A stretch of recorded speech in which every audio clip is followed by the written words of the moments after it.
It was intense.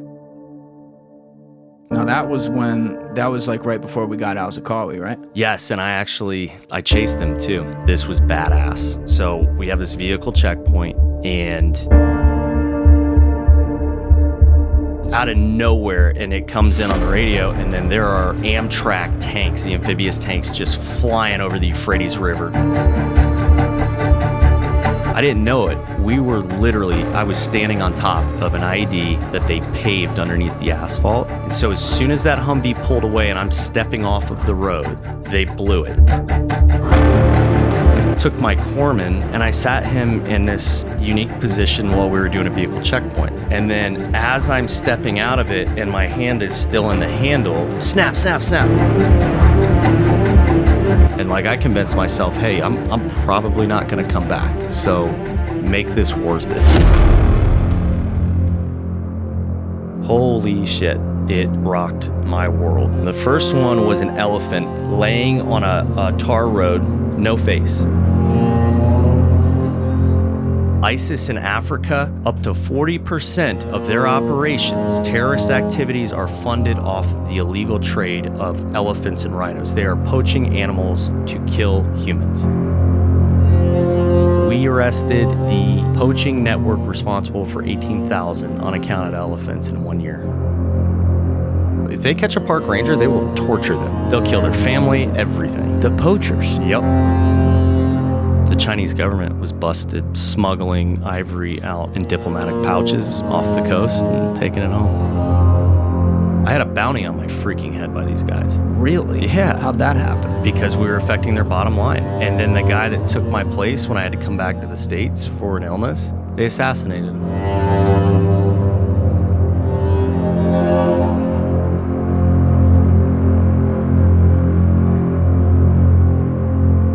What's cooking, everybody? I am joined in the bunker today by my friend Ryan Tate, the founder of VETPAW. VETPAW is an organization of military veterans who are fighting on the front lines of the war against wildlife in Africa. And no, I'm not talking about fighting against hunters. For those of you who are unaware, there are international organizations including criminal syndicates, terrorist groups, and foreign governments who are funding the illegal killing of beautiful exotic creatures like elephants and rhinos, rendering them endangered. The work that Ryan and his team at VETPAW does on the ground every day in Africa in concert with several governments around the African continent is absolutely incredible. And in the 8 years of their existence, they have lost 0 animals across the thousands of acres of land that they patrol. It is unbelievable work. And most importantly, in a time where we're fighting about every goddamn thing known to man, this is something that we all can get behind. So I hope you guys enjoy this episode, and thank you to Ryan for coming in and telling his story. Anyway, if you are on YouTube right now, please hit that subscribe button, hit that like button on the video, and as always, would love to hear from you down in the video comment section as well. To everyone who has been sharing these episodes around with their friends and on social media, thank you. It's the best help we can get. I really, really appreciate it. Let's keep that going. To everyone who is listening on Apple or Spotify right now, thank you for checking out the show over there. If you haven't already, please be sure to leave a 5-star review on either one of those platforms, as that is a huge, huge help to the show. That said, you know what it is. I'm Julian Dorey. This is TRENDIFIER, and please welcome my friend, Ryan Tate. Well, listen, man, thank you so much for coming in. I've been really, really excited about this one. Shoot, man. Thanks for having me. Of course. I appreciate it. I got a call from your guy, Andy Johnson, on the board. I thought it was like a fake email, and then I looked at it. I'm like, oh, this kind of looks real. And then he hit me up right away. He's like, Julian, you have to talk to my man, Ryan. He's running this great company. We do all the marketing for them. It's such a great cause. And I'm like, I'm already in. Just tell me about it. That guy's my hero, man. He's amazing. Dude, he's been on our board for, I don't know, year and a half now. Totally elevated us to a status I didn't even understand until he came on board. Honestly, the kindest person in the world, too. That guy would literally take a bullet to the face for an animal. I believe it. The way he talked about it and like the way he described it.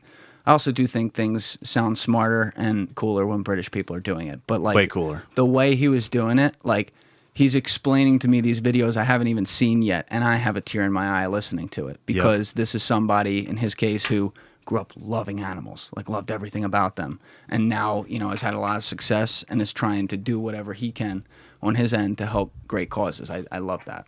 Yeah, he was a donor of ours too to start. He would donate monthly, and then he reached out to me, and I never check my LinkedIn stuff, which is terrible. I need to check it more. Randomly checked my LinkedIn, and I've got this message from Andy, and he says, "Hey, I've been donating, for a couple of years monthly. I give what I can, but this is what I do, and I think I can help you on a larger scale." So we did a phone call, and I'm like, "This is a godsend. I mean, yes, you can help us." So, that's awesome. Yeah. And by the way, I do want to know we have a very full studio today. Yeah. Got Mr. Paul Rosalie over here. Legend. Say what's up. Then we got Justin. What's your last name, Justin? Wiskowski. That was hard. How do you say that? Alphabet. It's Vyshkovsky, actually. Vyshkovsky. Yeah. Justin Vyshkovsky. That's what I'm going to say. I didn't know That's that. good. It's got some language to it. So you are the team leader on the ground for VETPAW, which we're going to talk all about, people. This is an amazing organization, and the story's insane. But you're a team leader over in South Africa? I am. All right, cool. We'll have you on a podcast in the future for sure. Awesome. I'm already on a podcast. Yeah, you're here. You're already here. You can't see him on the camera, but he's here. And then Paul over here, I mean, is it like a good idea to get eaten by an anaconda? Like, what got in your head to want to do that? Worst idea I ever made. Worst decision of my life. Paul hosted a show. It was called Eaten Alive, right? It was called Eaten Alive, and they told me that it would help me protect the Amazon rainforest, which is what my actual mission is, and it was a bad decision. Okay, we'll talk. He's coming in a couple months, so we'll talk about that one on a podcast for sure. But this is the guy over here protecting the Amazon rainforest, and the guy over here is helping conserve. Well, the two guys over here are helping conserve all of the wildlife over in Africa, which is a very crazy underworld, very sad underworld too. We're going to talk all about it today.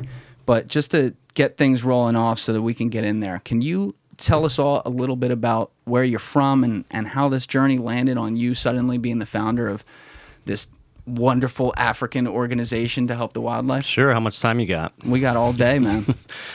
So my name is Ryan Tate. I'm the president and founder of VETPAW, which stands for Veterans Empowered to Protect African Wildlife. I grew up in Tampa, Florida originally, left for the Marine Corps right out of high school. I was in high school for 9/11, so I think that was probably my first real exposure to trauma, trauma that I didn't know about at least, How old were you when that happened? 16, and I was in an English class, Miss Rodriguez, her English class, and she was always the cool teacher because her boyfriend at the time was Warwick Dunn, the running back for the Bucks. 28. Yeah, legend. Anyway, so I was in her class. I was a TA, a teacher's assistant. And she used to have me prank call him as a joke, and so I was prank calling Warwick Dunn. Oh, it was awkward when I met him in person. I was scared shitless. But anyways, and then all of a sudden a teacher busts in the door from the portable next to her classroom. And he's like, "Have you seen what happened to the World Trade Center?" Freaking out. The guy looked like he saw a ghost. And he said, "Flip on the TV." And she flipped it on, and there it is. And boom, the second plane hits. And I couldn't wrap my head around what was happening. It was just nuts. Like, people are actually dying in those buildings, and I'm watching this. And I had always wanted to go into the military. I was in part of, I wasn't in like a high school ROTC because, I don't know, I just, I didn't want to wear the uniforms to school and stuff. But they're good kids, don't get me wrong.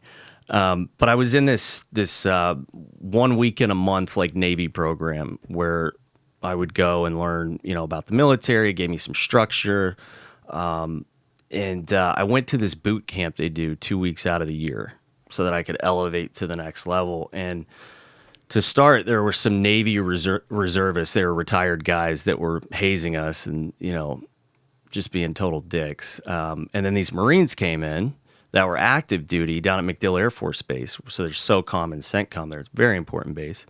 So these are some big dogs. And the way they came in, their shoulders back, chest out, the way they talked, you could just feel the confidence. And the uniforms were definitely cooler.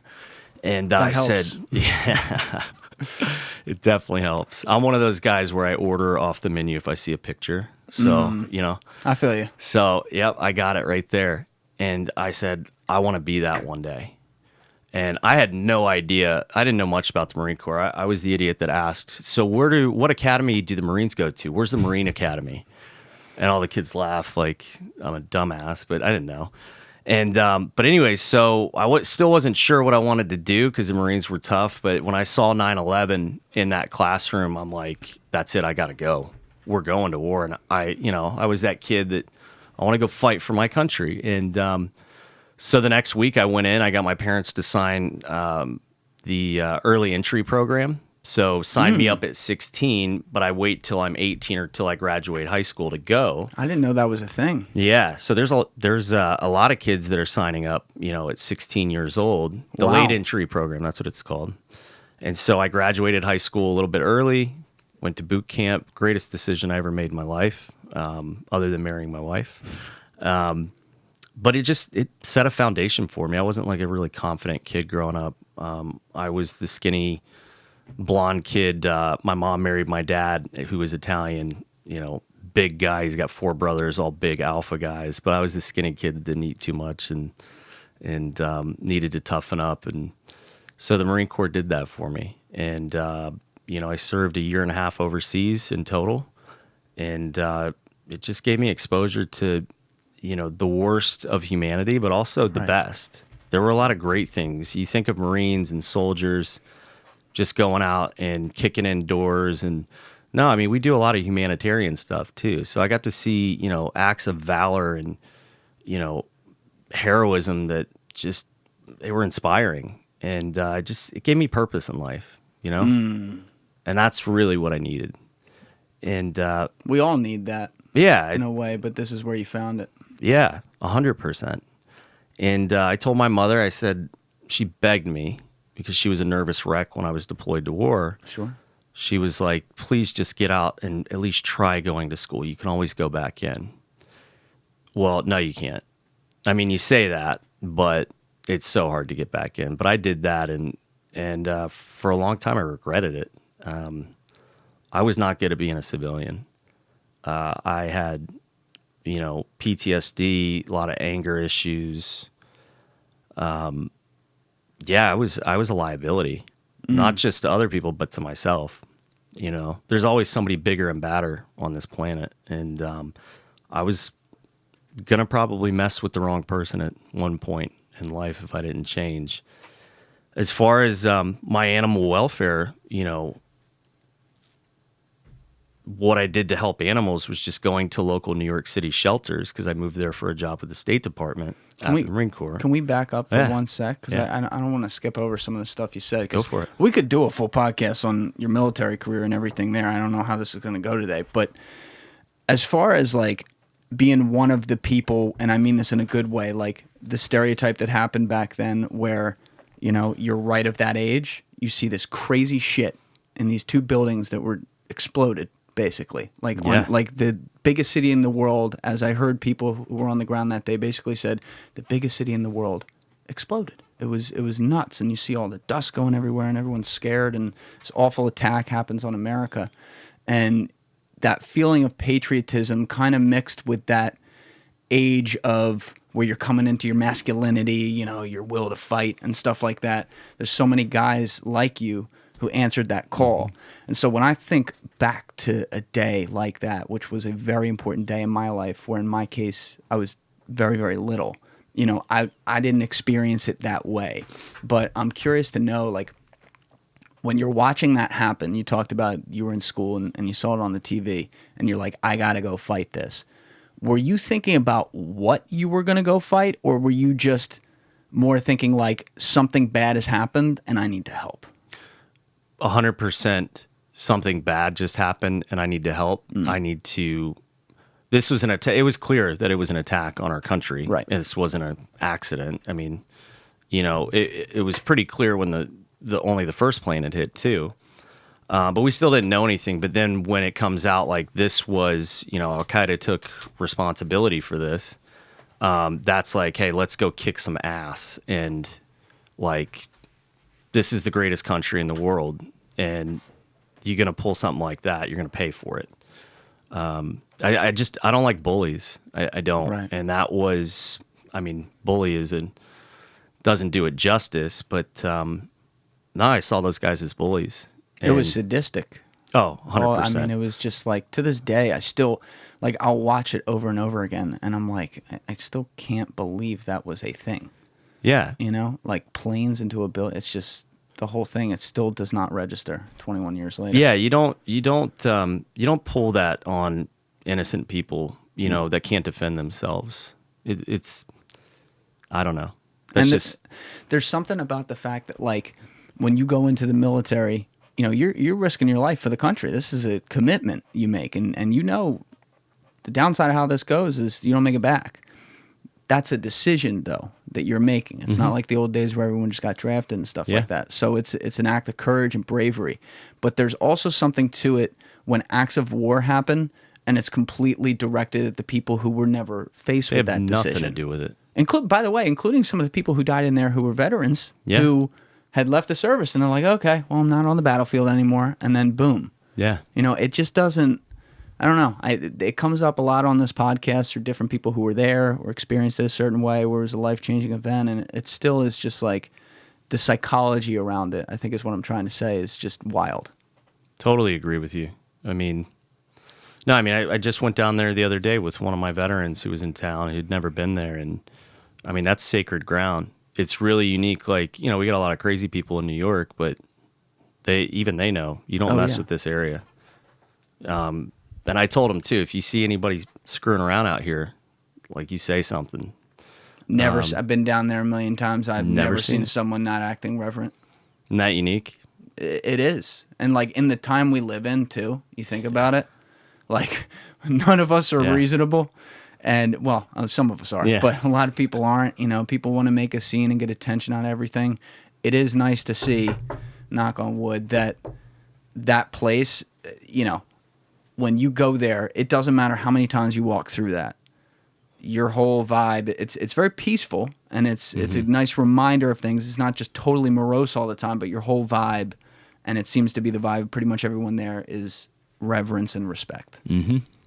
Yep. Cool thing. I hadn't even been to New York until after I got out of the Marine Corps, too.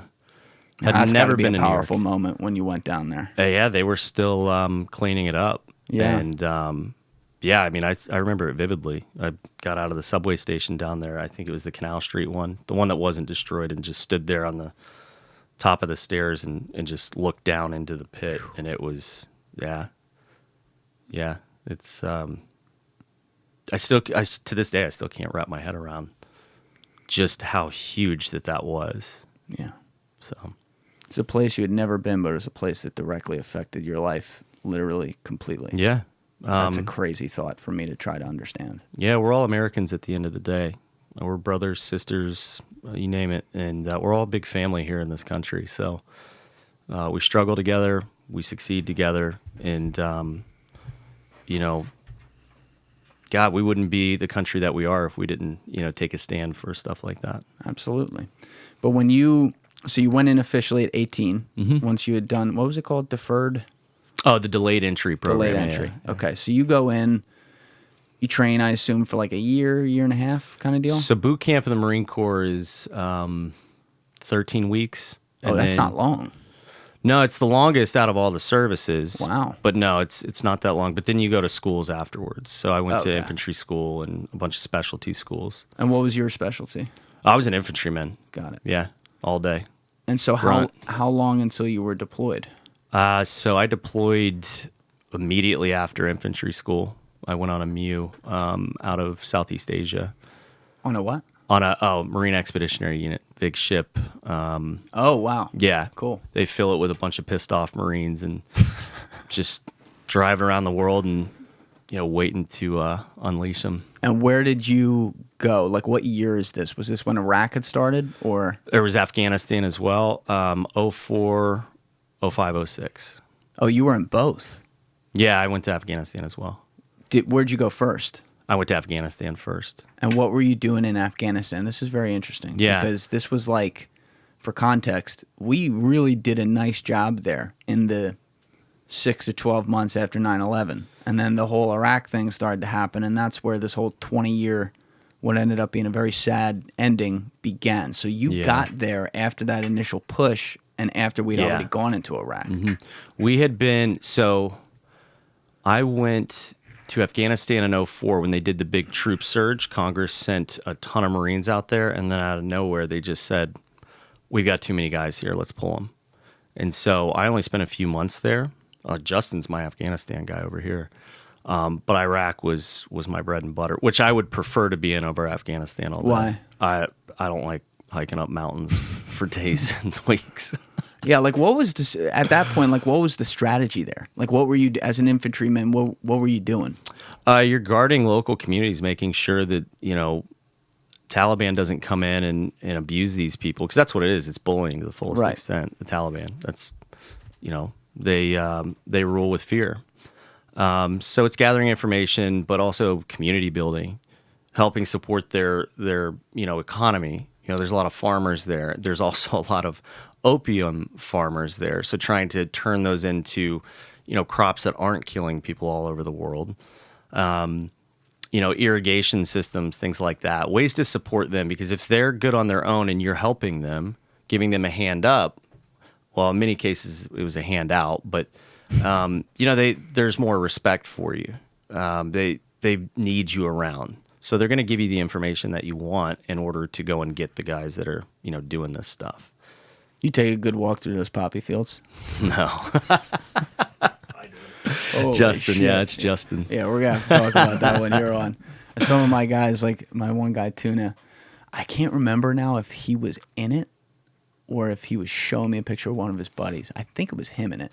But he was showing me a picture just like standing in the poppy field, and then there was like some far away shot of what it looked like, and I'm like, they're beautiful. This too. is where it's all coming from. Right? Yeah. 80% of the world's opium is grown in Afghanistan. 80%? Wow. 80%. Jesus. That's nuts. I did hit a hookah at a sheik's house in Iraq once, Oh, because you nice. have to, and Nice. I did not know that there were other things in it. None of us knew. So we had to go back and immediately report that. That pops on a drug test. It's like, wait a second. So I'm in war. I did my job. Didn't know there were drugs in it. Now you're going to kick me out with a dishonorable discharge. Yeah, what's that conversation like? Like, we just accidentally did drugs? Yeah, we were like, yo, we're actually tripping right now. And no, they're actually pretty cool about it. Apparently it happened. Happened to everybody. Yeah. You gotta pop your cherry Everybody's over doing there. it. That's nuts. Yeah. But so you went to Iraq after like 3 months, you said? So after Afghanistan, I went back to Japan, Southeast Asia. I did some anti-piracy work. You were stationed in Japan. Yeah, I lived there. What do you mean anti-piracy? Like actual pirates? Yeah, there's a lot of pirates that are disrupting shipping lanes. Really? Oh, yeah. In Japan? Southeast Asia, yeah. I didn't know that. The Horn of Africa, Somalia, gets all the attention, but Right. Southeast Asia was pretty gnarly before that kicked off. So that's like the whole, basically just escorting the boats in. Escorting as the they come boats, in. but also interdiction. So if there's like a weird fishing boat that's being, there could be, drugs or guns on it, just bad people on it, you'll take little swift boats over and you board the boat and you check the boat for, narcotics or weaponry, things like that. I mean, it's crazy because you'll be on like a huge tanker ship and all of a sudden you'll see like 2 small boats in the distance following you. And it's like, what are you going to do with this massive boat? But they'll find a way. I'll find a way to Yeah, get that they thing will. on. Yeah. Sure, that's crazy. Look at me. I am the captain now. What's the jurisdiction like though with that? Because I guess you're stationed on a United States base as a Marine, but then you're able to go out there and be the police in that way. Well, it's in the international waters because it's an internationally controlled shipping lane. So Interesting. So it's not just the U.S. that does it. There are other countries, European countries that'll do this stuff. That's pretty fucking cool. Yeah. So you're Yeah, it's working with a bunch of other places too. Yeah, absolutely. And how long were you there doing that? I was stationed in Japan for a little bit over a year. I did the tsunami cleanup in 2004 as well. That was, In Sri Lanka. yeah. Brutal. How'd you end up in Sri Lanka? Like, they Oh, just when that called in the happened, Marines there? Oh, yeah. I mean, we were pulling bodies out of trees. I mean, that, you want to talk about traumatic. That was those poor people. We forget about that event. I mean, I don't, because some people I know talk about it still because they have ties to Sri Lanka. But like a lot of people, like in the media, you never hear about that. But I don't even remember how many people died in that thing. But Sri Lanka is effectively a giant island, and it just got leveled Yep. by this thing. And the Wall of tsunami, water. if I remember correctly, it's like a hurricane, but it goes the opposite way. Is that it? Honestly, I have no idea. Tsunamis are big waves. Yeah, it's just that. Yeah. Oh, you're talking about a typhoon. Probably. Yeah. I'm not a scientist. So sorry. if it's a typhoon is a hurricane on the west. If you're on the east, like, or in the Pacific, the Atlantic Ocean, it's a hurricane. So it may very well go the opposite way. I should know that, but like the tsunami basically has the same types of effects. It's the same family of effects. Yeah. No, Fair to say, it from looks a just like a hurricane. hurricane on there. Yeah. So how long were you there cleaning that up? I was there for 2 weeks. That was it. Actually, 2.5 weeks, I want to say, somewhere around there. Did we send like thousands of Marines in there? We did. Wow. Marines, sailors, I mean, anybody and everybody that we could spare to help, yeah. We were mean- bringing hovercrafts in from the boats and supplies, and, I mean, we were digging mass graves. I mean, That's yeah. traumatic shit. Yeah. There was no war involved in this. These are just... Mother Nature. Yeah, I think that's the stuff that blows my mind, is trying to conceptualize what it's like to just be on an island. Let's say you work at a beach resort and you look over, the water's getting sucked away, and then you look up and there's a wall of water coming at you. Like, you're so helpless. What do you do? I mean, that stresses me out to think about. You wait for it know? to hit. I mean, it's like it's a wild thing. I mean, even with hurricanes and stuff like that, like the people who wait it out, like, oh, here comes the eye of the storm. Yeah. Like, I don't think we have a concept. Most of us, I definitely don't. Like when I'm just sitting around during the day, like I forget about it. But you can't beat nature. No. Like you can't beat nature is whether it's species themselves or, like the craziness of the elements around us. Yep. That shit gets on you, like that water's killing you. That avalanche is yep. killing you. She's You're in done. control always. Yeah. Whether you believe it or not, she is. Yeah, and you know a lot about that, doing what you do. But I guess sometime after that, like after Japan, you went full time to Iraq? Yes. So I served in Ramadi. That was my last deployment. What year? 05, 06. It was intense. Now that was like right before we got Al-Zarqawi, right? Yes, and I actually I chased him too. There was Really? Oh yeah, he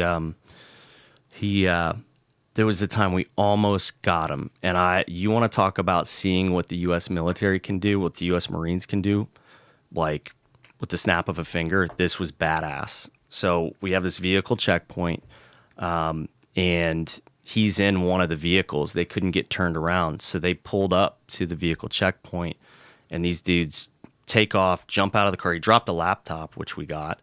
You were in this. Wait, I know about this, Chase. You were in this? So yeah, I was in support of it. Yep. No I was shit. right there, dude, out of nowhere, and it comes in on the radio, and then there are Amtrak tanks, the amphibious tanks, just flying over the Euphrates River, running over not cars with people in them, but literally Empty going ones. over. Yeah. I paid hope for 'em. not. Yeah. Shoot.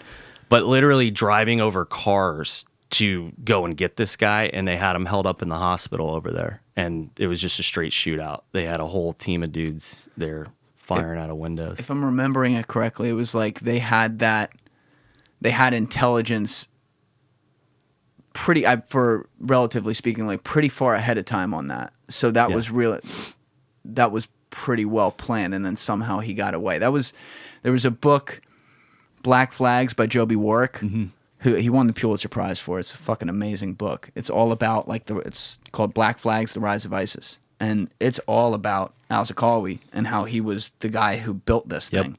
And so the one of his sources was the woman at the CIA, Nana Bakos, who chased him. And so they're going through all these stories. I remember I read that like, don't know, 6 months ago or something, but I remember reading about that chase, and I'm like, fuck, got away again. You know what's crazy is that checkpoint, too. I'm pretty sure the Marines that set the checkpoint, it was a snap vehicle checkpoint, so it's unscheduled.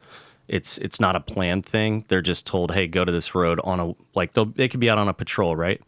Or whether it's a mounted vehicle patrol or a foot patrol, and they'll get a radio in, hey, just go do a checkpoint and stop cars here and search them.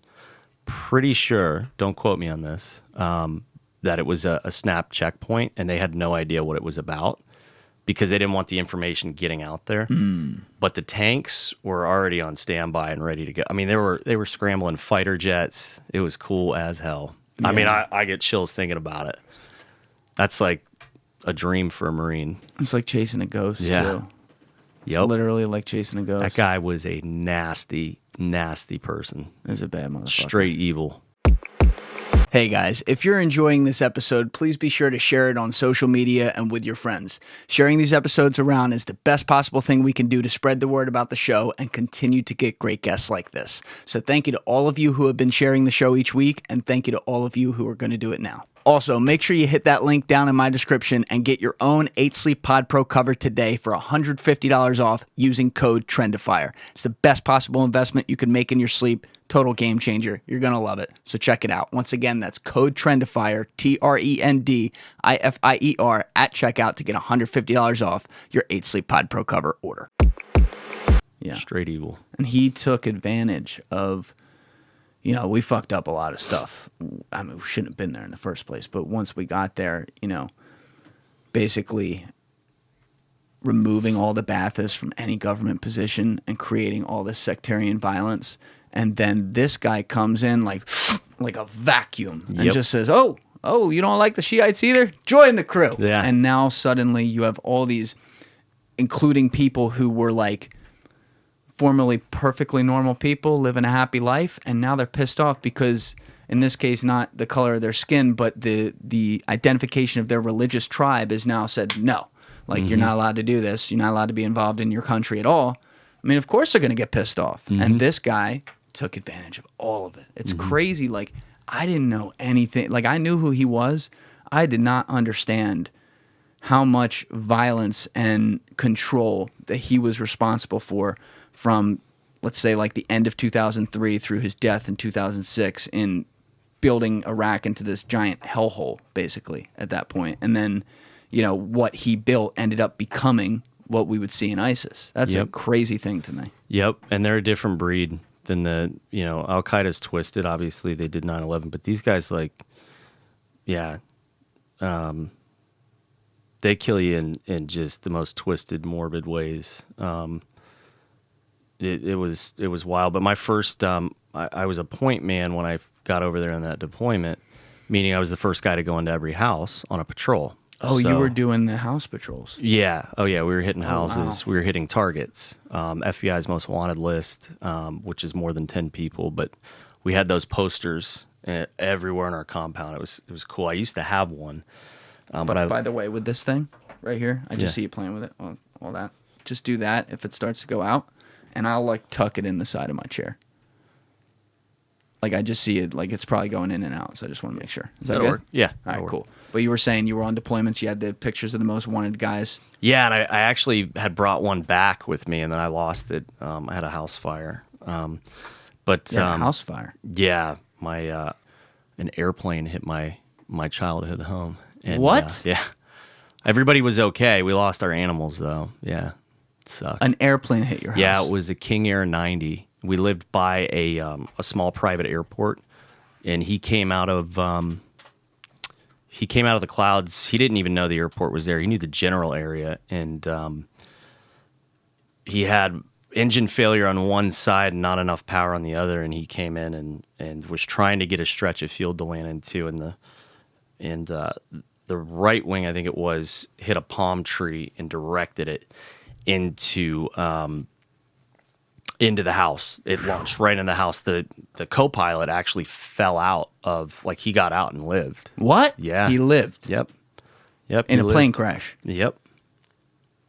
Pretty crazy. I don't even know if I've heard of that. Yeah. Probably heard of that somewhere, but they hit a house. Yeah, and I was actually in the I was in the airport because I was on the rifle range all day teaching, marksmanship. So you can't have your phone. You're not supposed to have your phone on you, and a little flip phone back then. And my phone is going off nonstop. I'm like, shit, like something's going on. I had 80 missed calls nonstop, and so I told Were the they guy, in the house?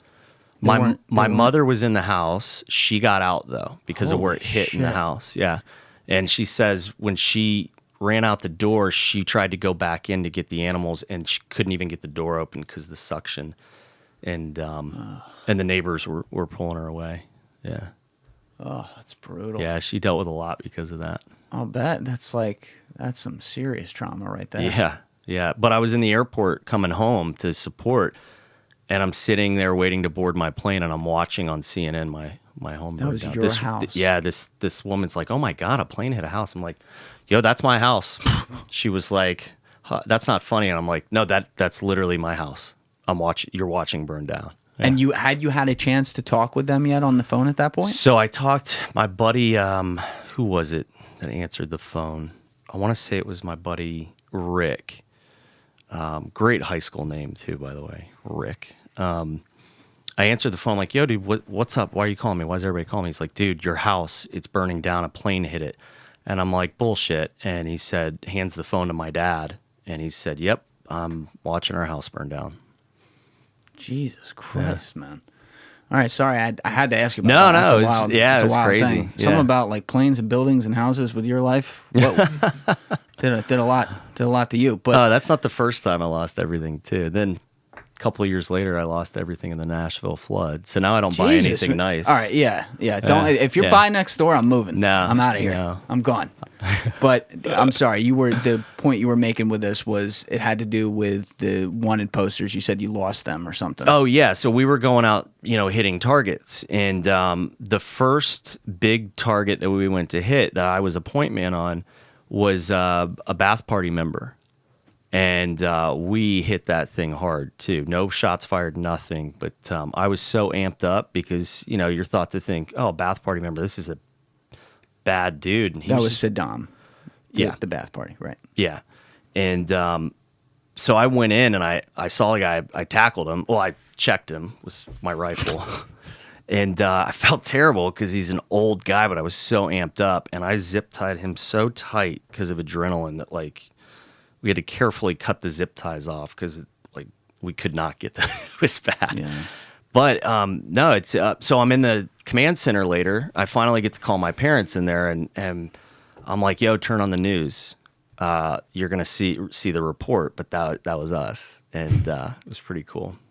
So you were doing that was your whole job when you were there. You were doing these house checks. Well, high value targets, but we were also patrolling the neighborhoods, and if somebody wanted to pick a fight, we were getting into firefights and things like that.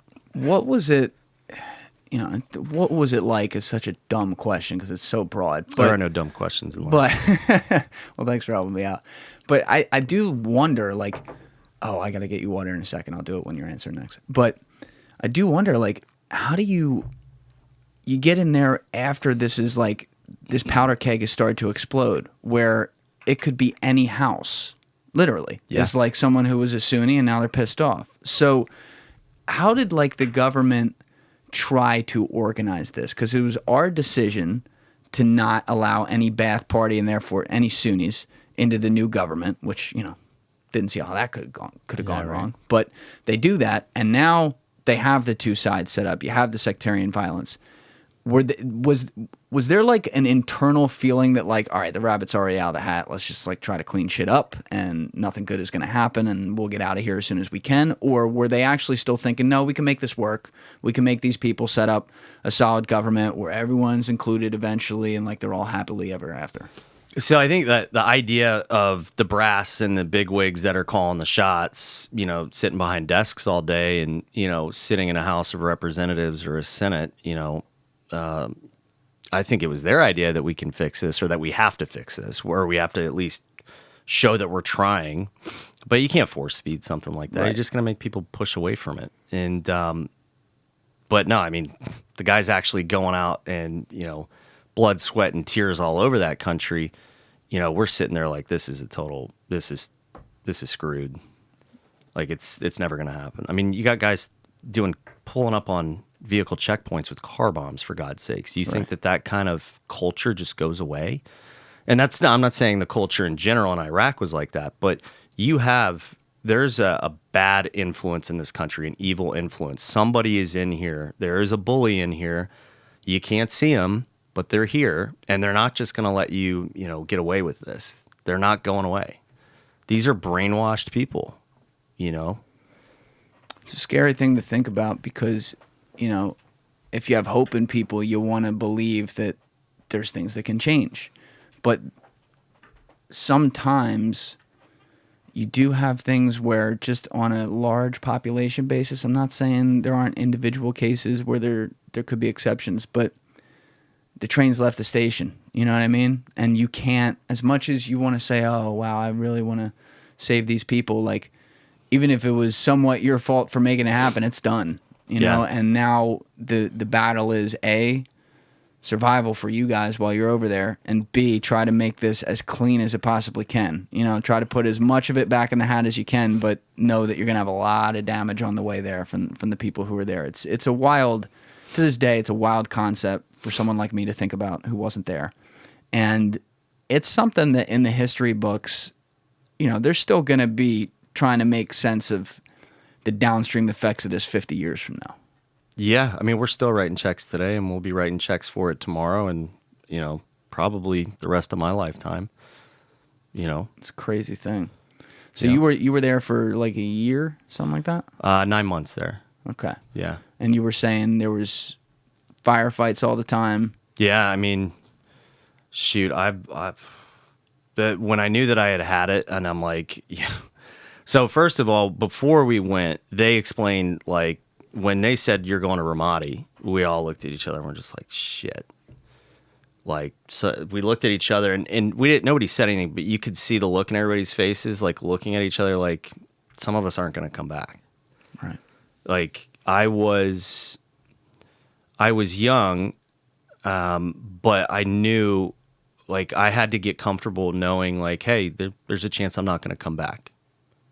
And like I convinced myself, hey, I'm probably not going to come back. So make this worth it. Was that to anchor your expectations, or was that literally you talked yourself into that and you really believed it? I really believed that, yeah. And I think that we all did for the most part. I mean, what way to live is that? I mean, no matter the situation that you're in, like, yeah, I'm going to die here in the next, or I don't want to die. I don't want to, then you're not actually fighting the war. You're fighting to stay alive. Right. And then you're not fighting for your brothers that you're patrolling with. And that's what you need to do. Screw the political BS. Because I heard what you said. Yeah, we shouldn't have been there. Back then I'm like, hell yeah, we should be here. This is important. Now I'm like, you know what? There are so many lives that didn't need to go. I've got buddies that left behind kids. My buddy Frank frickin' died and his wife was pregnant and never got to see his daughter. And he had a 3-year-old already. And so I look at these wars and, these politicians and, we've got everybody over here like, yeah, Ukraine. It's like, well, wait a second. Are you going to go fight it? Because if you're not going to go fight it, keep your mouth shut. Keep your mouth shut. Yeah, I think it's effed up what's going on. But you know what? I'm sick and tired of losing, young, brilliant, strong Americans because, of some political agenda. I'm over it. Agreed. And this happens when we're talking about this because you don't always get the context and stuff. But I'm glad you pointed that out. I want to be respectful about that because I remind myself I sit in an armchair. Like I wasn't in it, and I have my opinions on things when I think there's a lot of evidence. But what I always do try to make sure to say, because I believe this 1,000%, is that none of the people who were there fighting in Iraq, and I'm only talking about Iraq with this. Afghanistan, I believe we should have been there. But with Iraq, you guys are following orders. You have a job to do. you go over there. You're not in Washington, D.C. making those decisions. You've signed up to protect this nation wherever the call comes, and you go over there and you do your damn job. And there's a lot of heroes who went over there, and I appreciate the fuck out of that. So I want to be very, very clear on that. Politics and what the guys have to do and face when they get in there are two very, very different things to me, and I think I speak for a lot of people when I say that. Well, I appreciate that, and I strongly believe that you do too. And the thing is, like, what am I going to do? Say no? I signed up to do this with good intent. Right.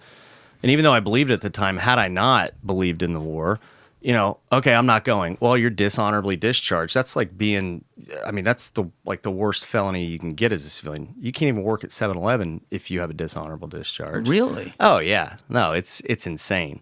I didn't know that. I mean, well, I guess it's not hard to get one. Just go out and be a complete derelict, and you'll probably get one. But yeah, no, you're in. It's not like a standard felony that you can just get erased in most cases. I didn't know that was like a personal record thing. I thought that was a military record thing. Oh yeah, no, it's out there. You can't get a concealed.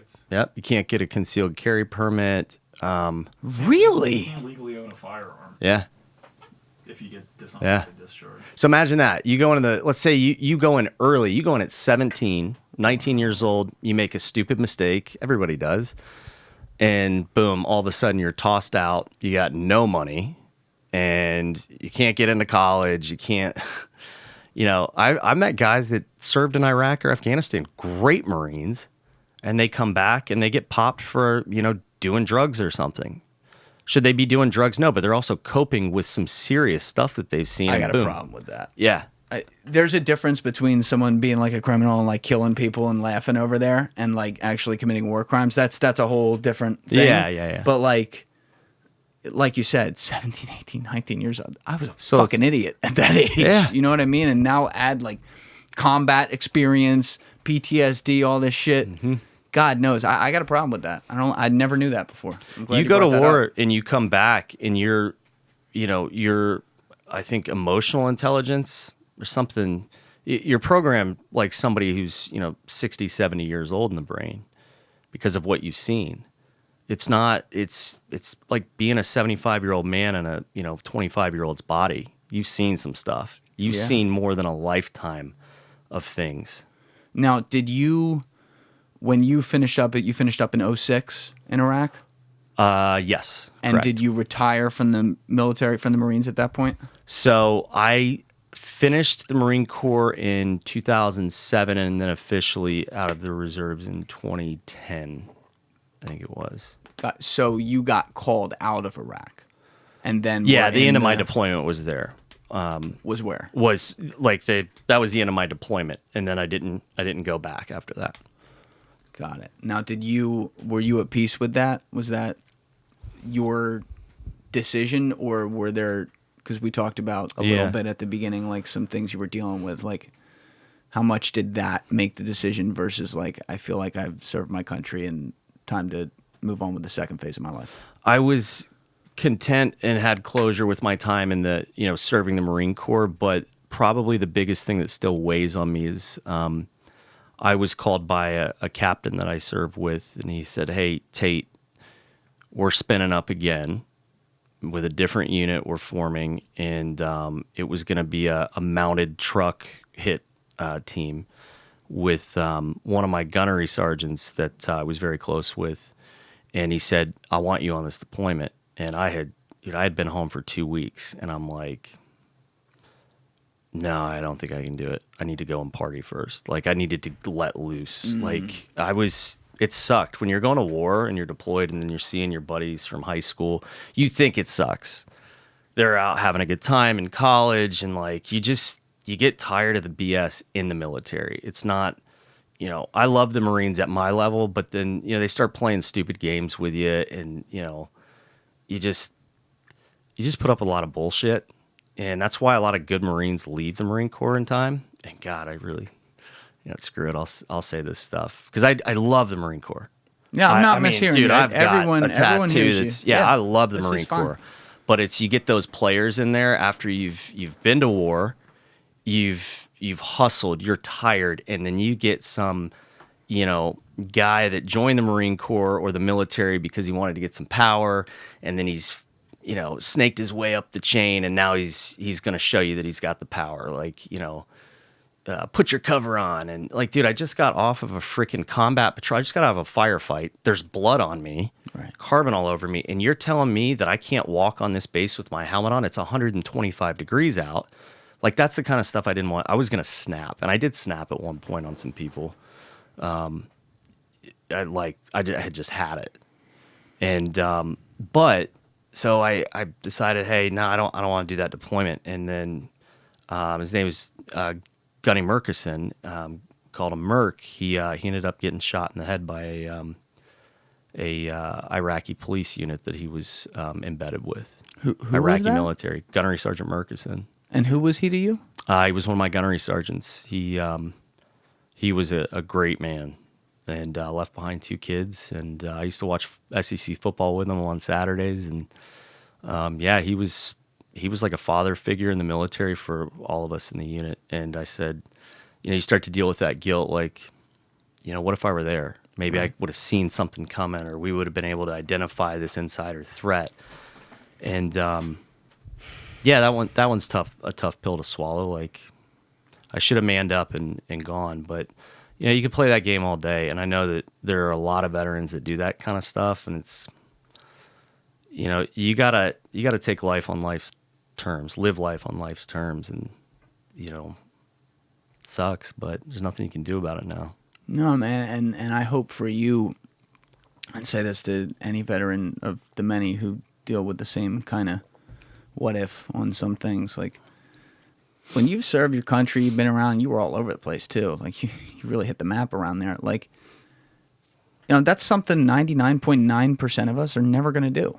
You did that shit. You did it when you were young. You gave up college to go do that. You said, I'm going to go fight for my country. And you go into the most dangerous of areas. You help protect against literally the most dangerous people on the earth. And the mentality that builds up, like, in anything in life, when we spend 6 months, 9 months, 12 months, 15 months, 18 months, this is a lot of time in an environment. If we go to one place or one type of place, right, where everything that we know, that's long enough that it can get rewired. That shit can happen in 6 months. It really can. Like, I was on Wall Street 2.5 years ago. Less than that, actually, because I left right before I launched this thing. I don't even remember that. You know what I mean? Yeah. Like, and I'm just some douchebag sitting in a studio. But, like, when you think about every day, your protector is the man next to you and the gun you carry, and you're going into bumblefuck wherever in some house. You don't know if there's car bombs around, like you were saying. You don't know if they're wired to explode or if you're going to get ambushed in there. And you're living with this every day, almost like that.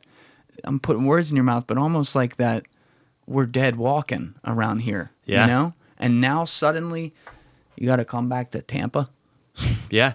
Right? Like, that's that. Interesting dynamic. Yeah. It's wild. And they just, like, they do the 3-day TAPS class that teaches you, like, how to get into the workforce when you get out. And then it's like, wait, 3 days, huh? And half of us are, like, trying to, like, sneak out of this class because it's so stupid, so boring. But well-intended, but it's 3 days. Yeah, good luck getting a bunch of Marines to sit still and listen to you tell us how to get jobs and build resumes. Who just left a war zone 2 weeks ago. Yeah.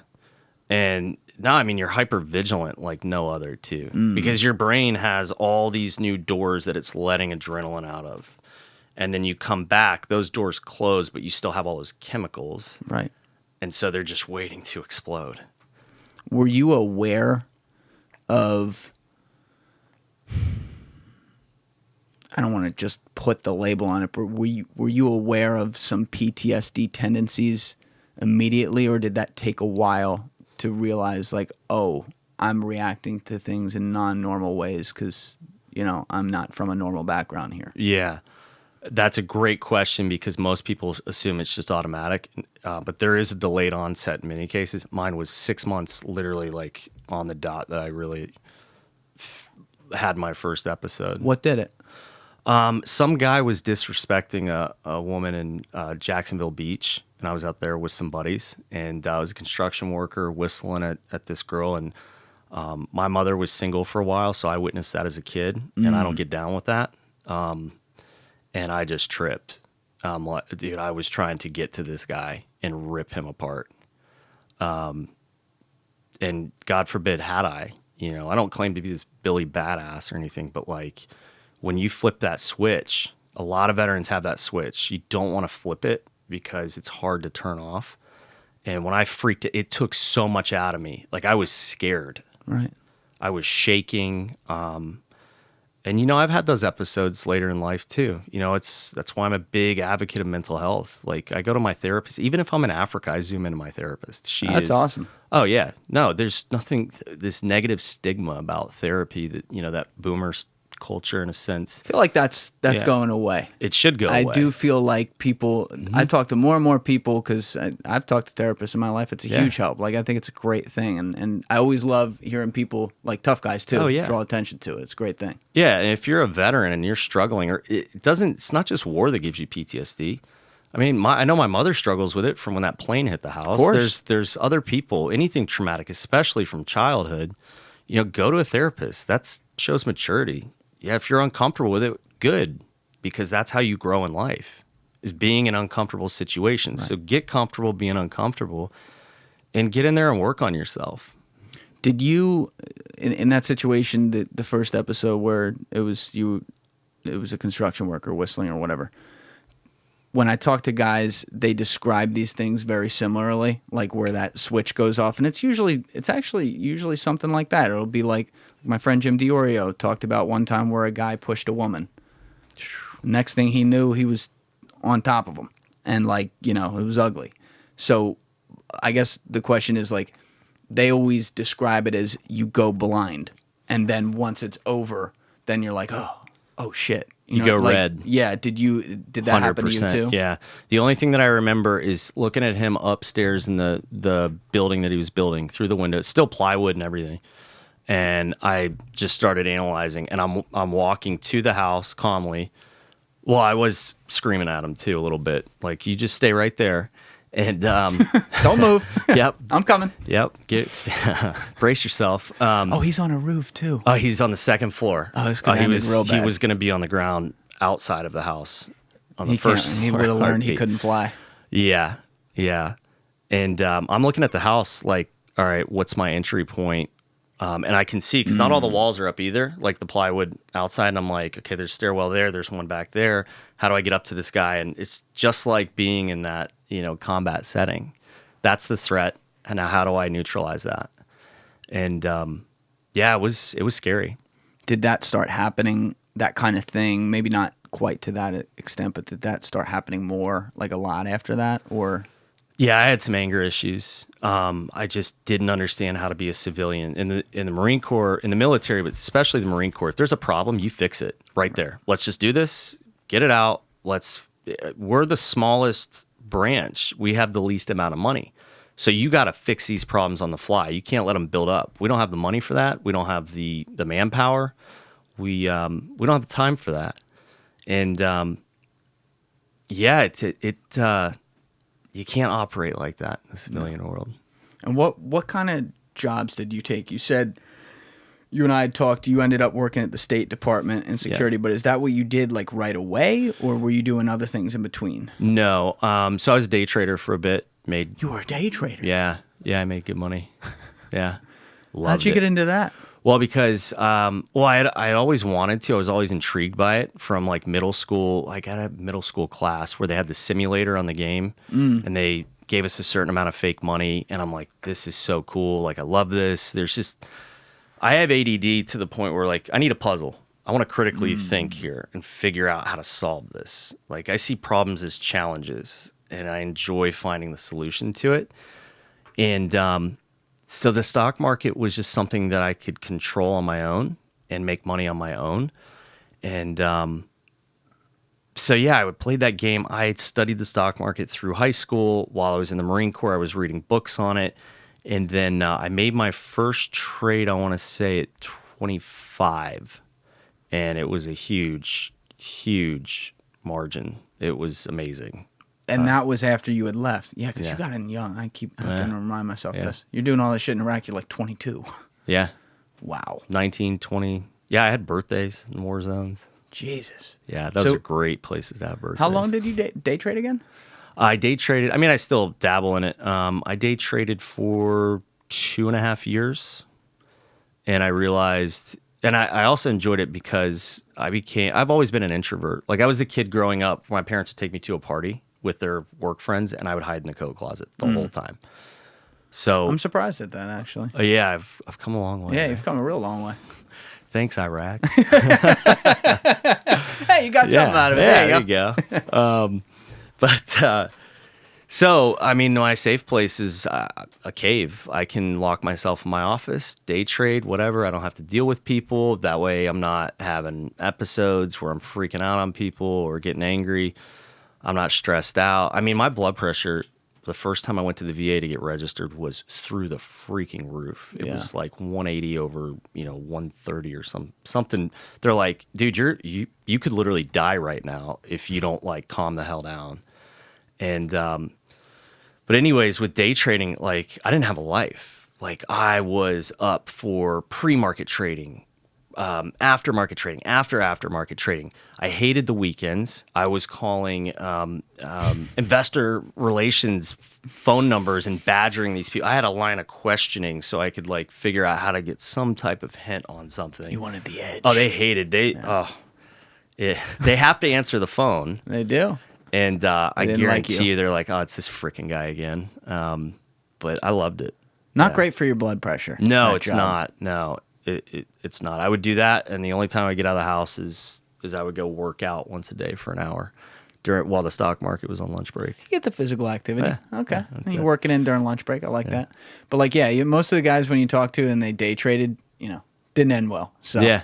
You're the exception there. That is, especially today. I mean, at least you were doing it before we had insane levels of like high frequency trading and stuff. But like, even in the 2000s, that shit was hard. Like it's literally, you're in there all day and you're taking enormous positions with huge sums of money, and then basically before settlement, moving it. Or, you're nervous overnight while you're holding a position because, you're moving in big volume over time. Yeah. Yeah. I mean, dude, I was doing penny stocks too, crushing it, absolutely wrecking it. It was amazing. Airtime International. It's a penny stock with huge potential upside. Do it. You don't have the feds looking at you. You're going to want to trust me on this one. You don't have the feds looking at you, right? What's that? They're not going to make a case on you from back. Oh, God, then, no. right? No. Good. No. Just want to make sure we're free. Yeah, no. Go for it. Go for it, guys.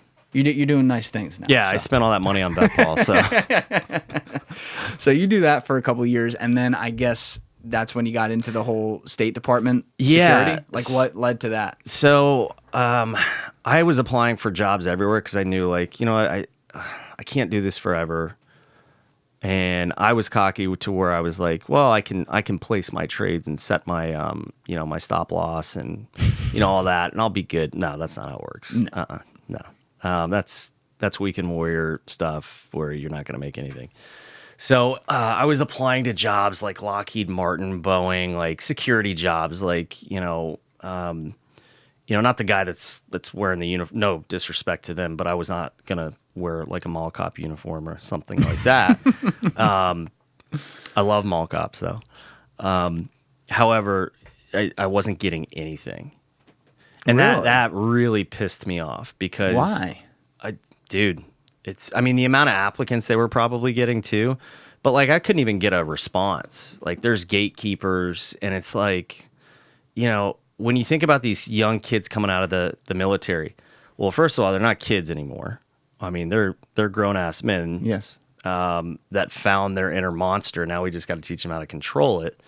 But that's door kicking diplomacy, I call it. These guys, we had to go and kick someone's door in, raid their house, perhaps apprehend or detain, the man of the house, take him in for questioning. And now we've got to still patrol that neighborhood and make these people our friends. That is a talent. That is a talent. You go into their home with, M4 grenade launcher and kit it out. We come in peace. Get the hell on the ground. Yeah. And now all of a sudden, like the next day, you're patrolling by, like, hey, good to see you again. And But no, we do it every time. You have to relationship build, or those people, they're going to let, Al-Qaeda in here, and next time you kick that door in, there's going to be a grenade at your feet. The ironic thing is that can cut both ways. And what I mean by that is when you open up a relationship on the basis of fear and then pull off that, you can create, in a similar psychological vein as like the Helsinki syndrome or whatever, you can create a friend. But you could also create a massive enemy and someone who wants to watch you burn. So it's like you're kind of in a no-win situation there because you do have to do this, but I guess you make as many of them friends as you can. But then you use them in the chess piece of this whole thing to make sure that you get intelligence to avoid all the bad guys, pretty much. Mm-hmm. Yeah, I mean, you also have to be, always remember that it's their country. This is their land. You have to respect that. So yeah, you're going in their door, but you're doing what you have to do to stay alive. But you need to do it with a level of respect. Like, don't go in there saying, calling names or get the F on the ground. It's get on the ground. But like, there are second and third order effects of any sort of disrespect. Like, I hear a lot of young Marines, especially like those that haven't gone, because this generation that's in the Marine Corps now, a lot of them signed up to go to war and serve their country, inspired by our generation, and they're not. So they have this like killer mentality. They call Marines killers. Like, literally, a conversation in the Marine Corps walking by someone is kill, and the other guy goes kill, and then you keep walking. Like, that is how they program you. And so they have this mentality like, God, I can't wait to get to war and drop. But not now. If I hear that, don't you don't you say that. War is not a good thing. I had a trunk in my room, in my barracks room, with stickers all over it, and one of them was "Give war a chance. Marines need jobs." Like, how stupid is that? And now I'm like embarrassed that I even had that because I went to war. Yeah, you were young. Yeah. War is hell. Yeah. You don't listen. I think as you get a little older, you don't have to be there to know that. Yeah. And even if you can't appreciate it, you should probably, if you're a guy like me, a civilian, you should probably listen to the guys like you who came back, because they all say the same fucking thing. They all say that to a man. Like, this is not. There's nothing good about this. No. And most of them know it's implied. They know not to say it around our generation. Yeah. Don't do that. That's going to be a real quick punch to the mouth. But on the contrary, were you one of those guys? Because I hear this all the time, and I get it, and I don't have a problem with it either. It's just an interesting psychological concept. But were you one of the guys that when you got there, when you first deployed, got to Afghanistan, you're excited, like you belong here? This is what you want to do? I was excited going into the Marine Corps. I did volunteer for Afghanistan and Iraq because my timing was unique. So I was missing the units that I was going to. I was missing their deployments by like a week. So I was volunteering and getting sent to other units. So I was volunteering, and not going to lie, sometimes when you raise your hand, they're like, cool, sweet, you're going to the Philippines. And no, it didn't happen to me. So I raised my hand. I remember they're like, Tate, you, and you. And I'm like, then they say, they don't tell you where you're going. And then they say, you're going to Afghanistan. I'm like, shit's real now. Now I got to tell my mother.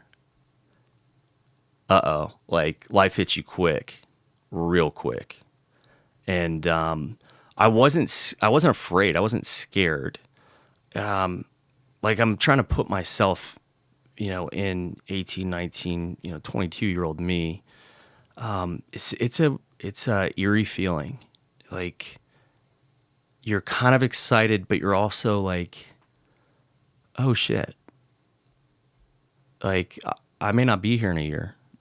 Yeah. Like, what are the effects that this is going to have on my little brother and sister who aren't going to grow up with an older brother? Like, if I die, my parents are going to have to live with that. it's those second and third order effects, because those are the ones that really, like, I'll let Justin speak for himself, but for me, it's like, if I die, it's over, but it's not over for them. Right. So the whole community gets rocked by that. Do you struggle sometimes with, this is another one I hear about all the time, the survivor's guilt of things, because you're over there, you watch friends die. You've talked about it, a few of your friends, like, they left kids behind, they have kids they never met. Like, was that something that you dealt with that then also contributed to, dealing with that mentally is impossible in some ways. I did. I don't think you'll ever come to terms with it. It will always kind of linger. I'm in a good place now about it, but yeah, there were situations where a bullet missed me by less than an inch, like went through my pack. I took my corpsman, my Navy corpsman, great corpsman too, and I sat him in this unique position while we were doing a vehicle checkpoint, a snap vehicle checkpoint. And I thought it was a great position, so I lowered him into it with the handle on the back of his vest. And then as I'm stepping out of it, and my hand is still in the handle, because he's got the huge pack, and, I don't want him to fall down this berm, just snap, snap, snap, bullets land all around him, and I ripped him back up, and it's like, holy shit. Like, he would have been dead there because I put him there. Like, that one those are the ones that you start to overthink. I've been in situations where, we were doing, an OP, an observation point. Nobody's supposed to know that we're in this house. It's an abandoned house. We get information that dudes are doing weird things there. And then, some kids walk up to the house because they're coming to fix it up because their family's going to move into it. We had no idea they're coming, and they slipped away. My guy was going to grab them. We're going to hold on to them in the house for a little bit so we could finish up what we were doing. We were there for 9 hours. These kids come in. Then they go, he's not able to detain them. So they run into the village, and they're yelling, Marines, Marines in the house. And they told everybody. Next thing you know, how many of the loudspeakers are going off? How many were you at the time? There were 6 of us in one house and 3 of us in another house, or 4 of us in the other house. Not right? a ton. Yeah, but the first thing they teach you too is like, hey, if you're compromised, get up and leave. Well, we had been fighting for long enough, and we're like, they want to fight, let's go. Let's do this. And so we stayed. 2 hours later, you start seeing guys get dropped off, but you're not really sure. We didn't have access to aerial surveillance. And, dude, they oh, yeah. They made it rain on us.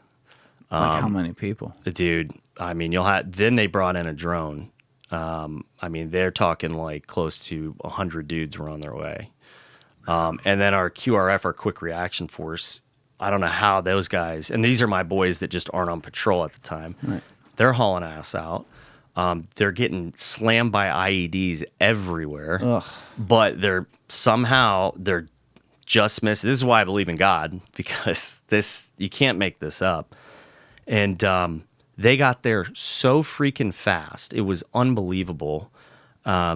So we brought everybody home.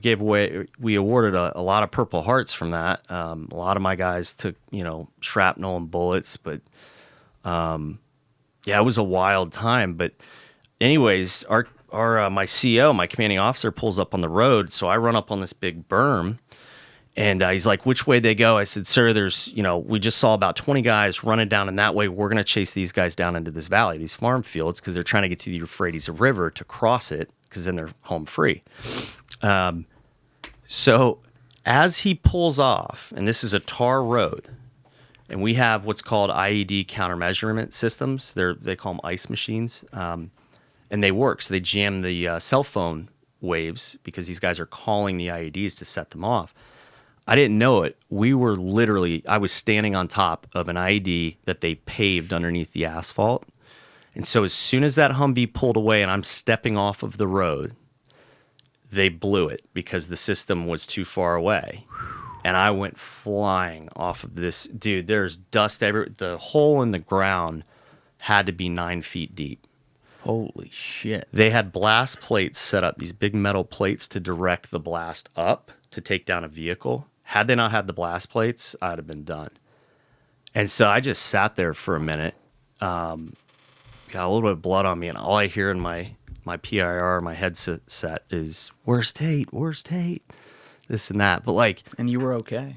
You were... I mean, I had a concussion, but I mean, I'll take that all day. But like, I rethink that one a lot. Like, I'm sure. Because those things don't always work, those ice machines. And I mean, that's a full truck. My commanding officer is in it. Like, they'd have been done. I mean, they would have blown that Humvee, as heavy as it is, sky high. It's wild. So, but you got to use that as a situation to say, hey, I'm pissed off, and now I'm offended. Now I'm insulted. Yeah. And to wake up the next day and go do it again. But yeah, there were so many situations where myself or one of my guys just shouldn't be here. Absolutely nuts. Yeah, anyone who goes into combat, like I've never talked to someone who doesn't. It's a Wild West. Doesn't deal with that. Hadn't seen that. You know, if you see that kind of, if you're not lucky to get the deployment where it's in a non-war zone, you know, and those guys deal with stuff too because they have friends that go into war zones. Yeah. I mean, and then they're not there. You know, it's a wild thing, and the brotherhood of it, you know, being in something like that is one of the unbelievable positives that comes out of it. And that's also, you know, we're going to be talking about what you guys do today. It's like this beautiful thing. Yeah. That's wouldn't have been possible without your experiences. Exactly. Which is really, really cool. But we got onto that talking about the whole State Department thing. So this is like 4 or 5 years after you went into the reserves. So I went into the State Department in 2009. And when you say you went in, because you'd been applying to all these places, they weren't saying yes, and then you get hooked up with the State Department somehow. Like, what did you go right into security working for them? Yeah, so I had actually, and it was there was a New York position available too, and I had just visited New York. This was my second time there. The first time when I saw 9/11, a couple years before that, it was Times Square and just the touristy stuff, and I was like, I can't do this. But the second time I went, it was actually pretty cool. Like I saw it from a New Yorker standpoint, perspective. And so I was like, you know what? I think I want to do this. I want to try this. I want to try to do New York. And honestly, I think that New York is what kind of saved my life to an extent.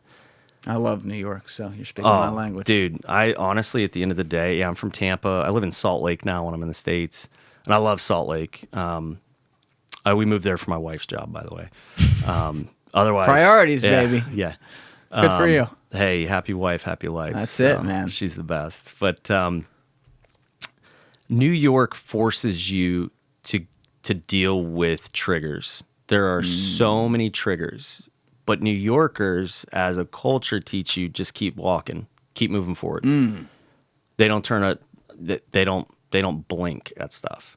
And so when I was in these, other cities or other cultures throughout the country, I'm dealing with, your average society, and that you'll hear lights and sirens every now and then or whatever, or you might see a crazy person like once in a blue moon. No. In New York, you're dealing with that all the time. And you're not going to talk shit to anybody because you're not a New Yorker yet, and all those New Yorkers will band together. I feel like after 9/11, everybody's just, New Yorkers look out.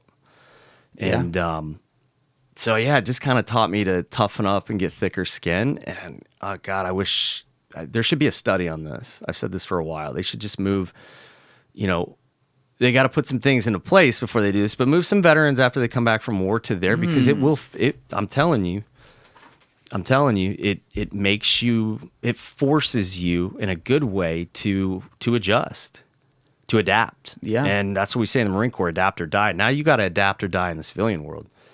And that's the tough one. The nice thing about it too is there is something of everything in New York. Every culture, religion, race, creed, whatever.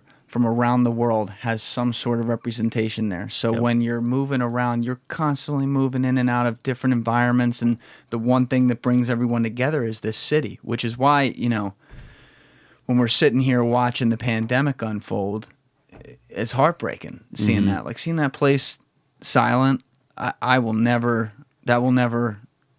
be an image. Yeah, it in a different way, absolutely. It's this image you can't get out of your head because you're like, wait a second, this is fucking New York. We don't, you know, we're not scared of anything there. But it was a wild time, obviously, when that was going on, and I'm glad to see that now starting to become that city again, and people are out and about and doing their thing. And this is really interesting how you put that with veterans having some sort of program where they could be around New York, because you're so right, man. Like I could see some of it depending on the guy and the case and what that veteran dealt with. Like I could see some of it going the other way because there's a lot going on. But as a broad requirement, being around people, you know, not necessarily like, you know, I like it how in New York someone says "fuck you." You know, when I go to Florida and they're like opening doors for me, I'm like, did I do something? Like, we're gonna. You know what I mean? Like, there's just something to that. You like it because everyone's still like they respect each other. Yeah, it's this great environment. So that's a really cool way to put it. But you were saying as well that there's a lot of triggers in New York, and I didn't want to stop you because you were explaining. But what specifically, like, what kinds of things for a guy of your background would serve as daily triggers around there? One would probably be the college graduates that live in the Upper East Side, the punks, but I kid. No. The smells. I remember going out, you know, leaving base when the sun's setting, like, and it's already set, but there's still a little light out, and there's just like eerie feelings. Like the city's a little quieter. When things get quiet, you like there's a good chance something's going to happen. And but they would the bread makers, they would burn the grates that they would cook the bread on. They would burn it. They'd set it on fire and burn it. So the grates. So like they would the ones that they put in the oven to set the bread on to cook it. Yeah, like the wood thing. Not the wood thing, but the actual thing, shelf in the oven. Oh, right. Yeah. Okay. Yeah. I don't know what you would call that. We'll go with grates. Yeah. And that smell just, I mean, it just gave me a weird feeling. And so in New York, especially in touristy areas, the guys that do the pretzels, that burning bread, it just like immediately my brain would go back to thinking about, you know, those patrols. And it was pretty trippy. Yeah, I got, so there's that. I mean, just rude people that don't, like disrespectful people. Like the construction worker. Yeah. Yeah. There was a cab driver once I got in, it was almost really, really bad. And by the way, I don't like to fight. I've come a long way. This is a long time ago, so I'm not, you know. It's okay, man. But I remember it was my job to know Manhattan and the boroughs like the back of my hand. Because if you're in motorcades, you got to know the ins and outs. Oh, yeah. Specifically when you were in New York working with the State Department, were you doing like the liaisons to the UN? Is that what this was? Yeah. So that. No shit. But like Susan Rice, I was on her detail for a while. She was the U.S. ambassador to the UN and then the national security advisor. I was going to say, she was this advisor. Yeah. She's such a kind woman. She was an absolute delight to be around. Like, that's awesome. You know, I know a lot of people get political with, you know, this stuff, but politics aside, don't do that. She was a great person to me. That's great to hear because you always hear the stories of the people where it's the opposite. Yeah. Like that's what people talk about. They don't talk about the positive experiences with that. Yeah. You know? I tell you what, though, I wouldn't mess with her. She's like 4'0" and she's intimidating as hell. Well, look, I mean, to get national security advisor, no joke, man. Yeah. Kind of stuff you got to do to get there. And it's a serious job. To be at the UN and hold your own. Yeah. Yeah. You gotta come in with a type A, you know, aggression, delicately, diplomatically, excuse me. Yes.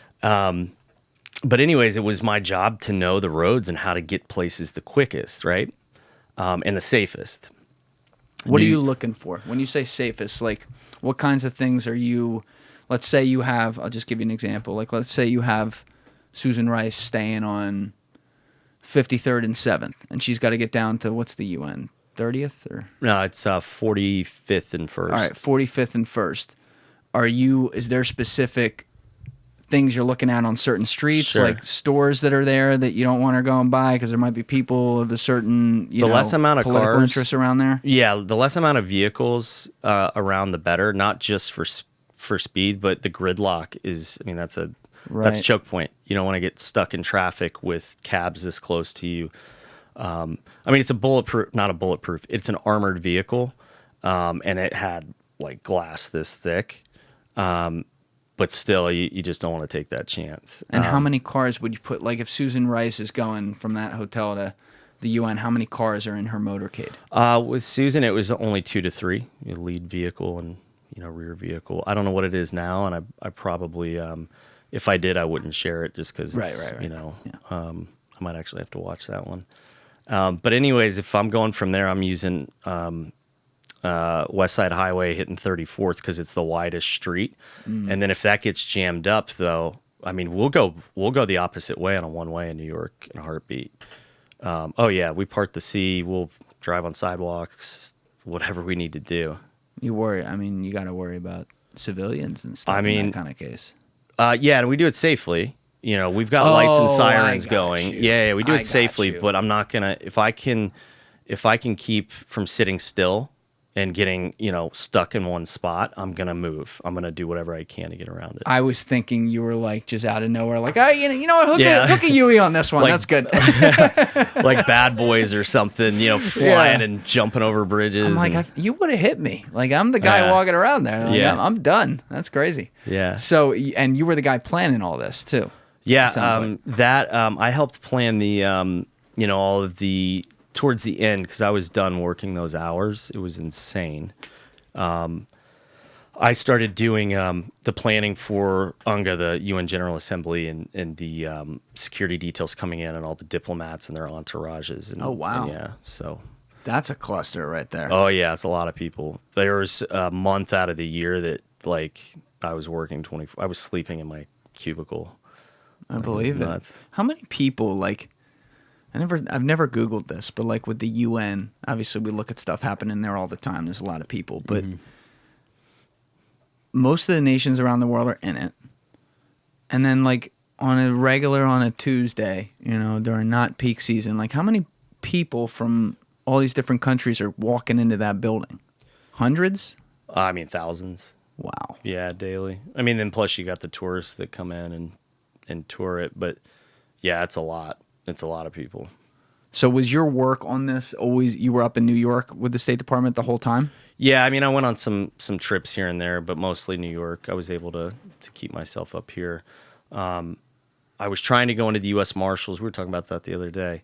That was a dream job for me, and I pulled my application from after it got accepted to actually start VETPAW. I mean, that's how much I wanted to do this. I think it's time to go there. I think we're right on the doorstep. So let's do it. Let's go all the way in. Yeah, I'm excited about this. But what year did that? Not necessarily VETPAW, but what year did you have an understanding of I want to work with animals and I want to move towards doing something like that, or was this more of like it came together? And you know what? I'll shut the fuck up. Why don't you explain it, how this happened?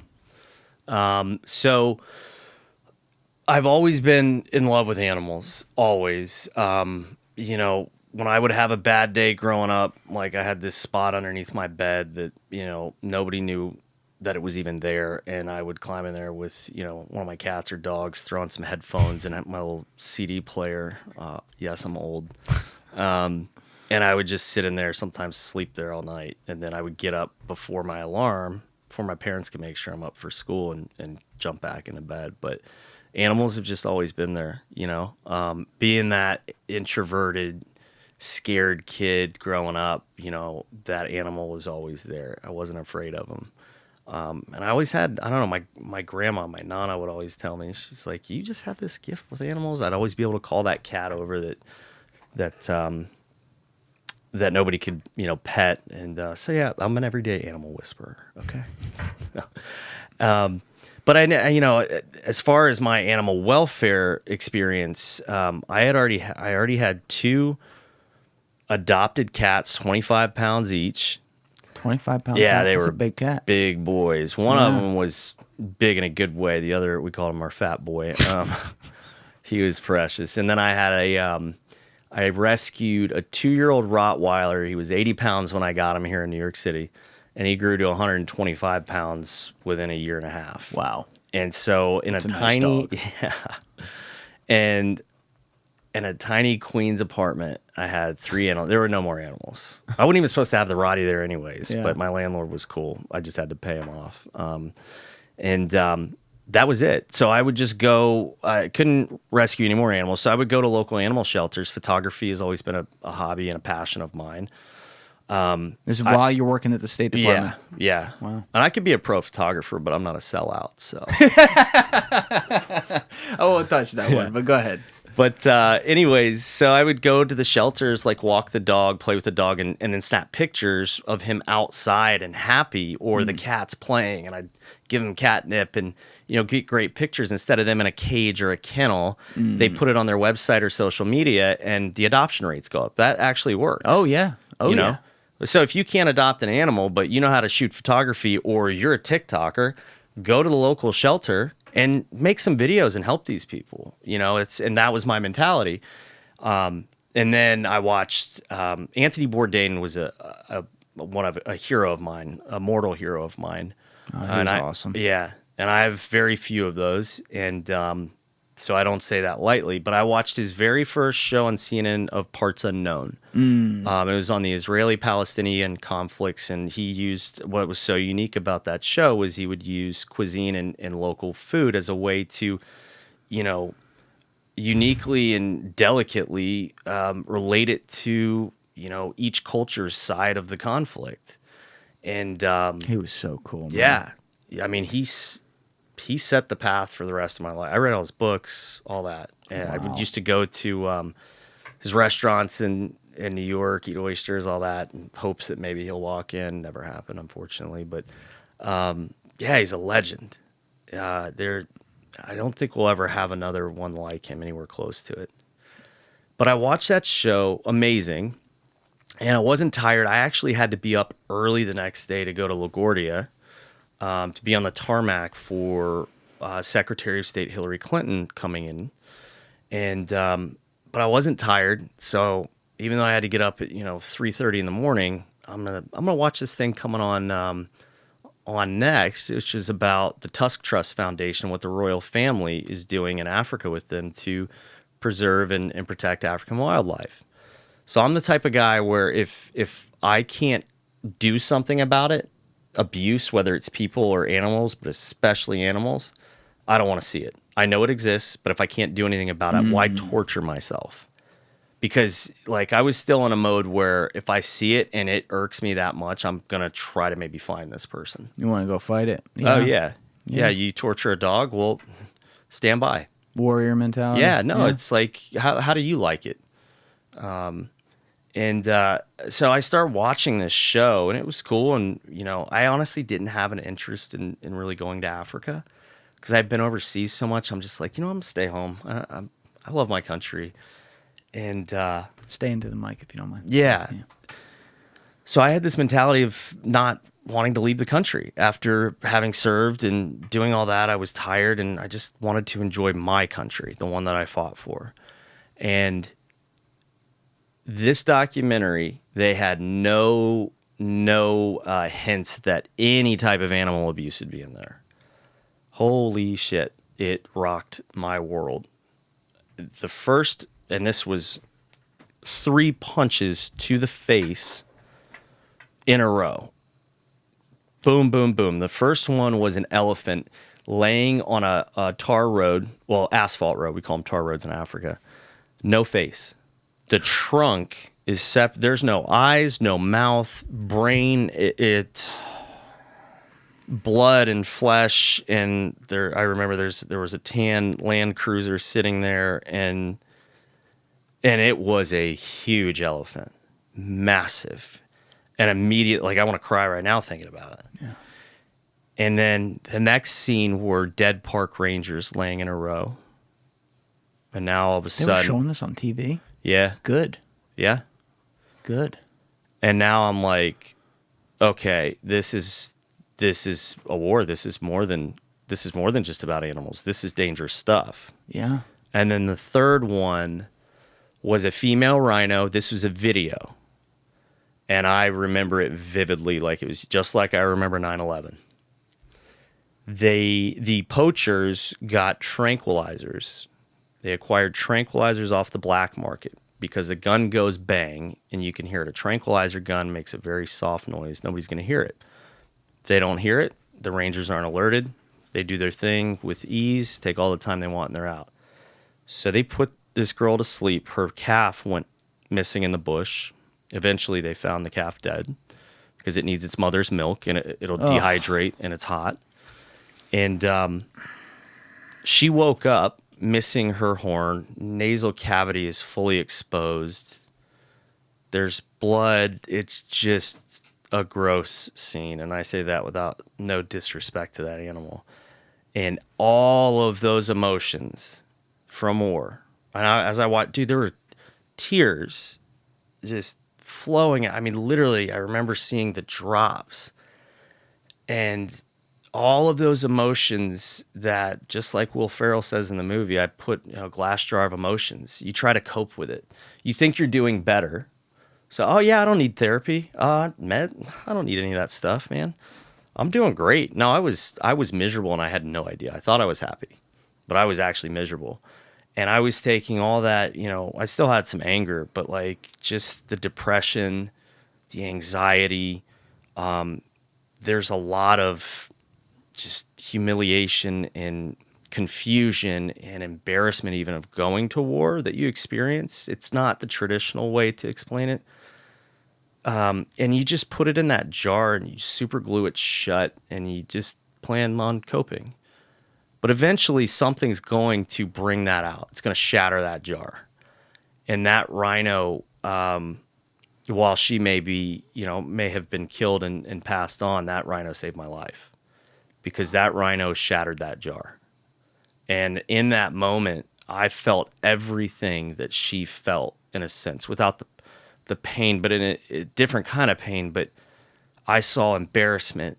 I saw humiliation, the confusion, the sadness, like, where's my baby? And I was embarrassed at humanity.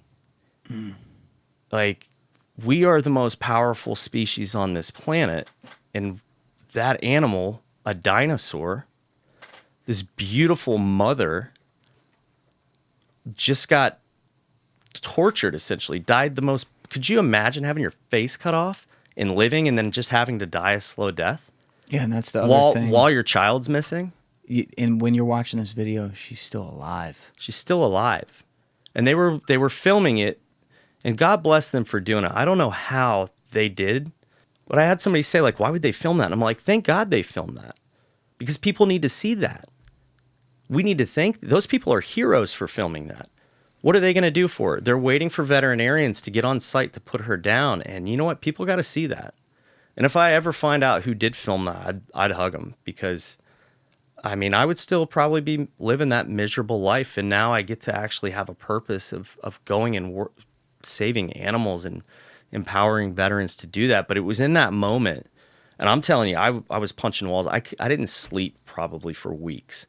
I called out of work for 5 days. This is on Friday. I told them that I was sick. And the special agent in charge calls me up on Friday. He's like, hey, dude, you got to come to work on Monday. I was like, I don't think so. And he's like, no, seriously, you need to come to work because they're going to take, they're going to punish you if you don't. And I'm like, so I was talking to my mom. She's like, you can't go to Africa. And she'll tell you now, she's like, I knew that you were going to go. Like, I knew it because I'm stubborn as all hell. And, but some people, my buddy Brent had said to me, he was like, dude, you work at the State Department. That's a powerful place.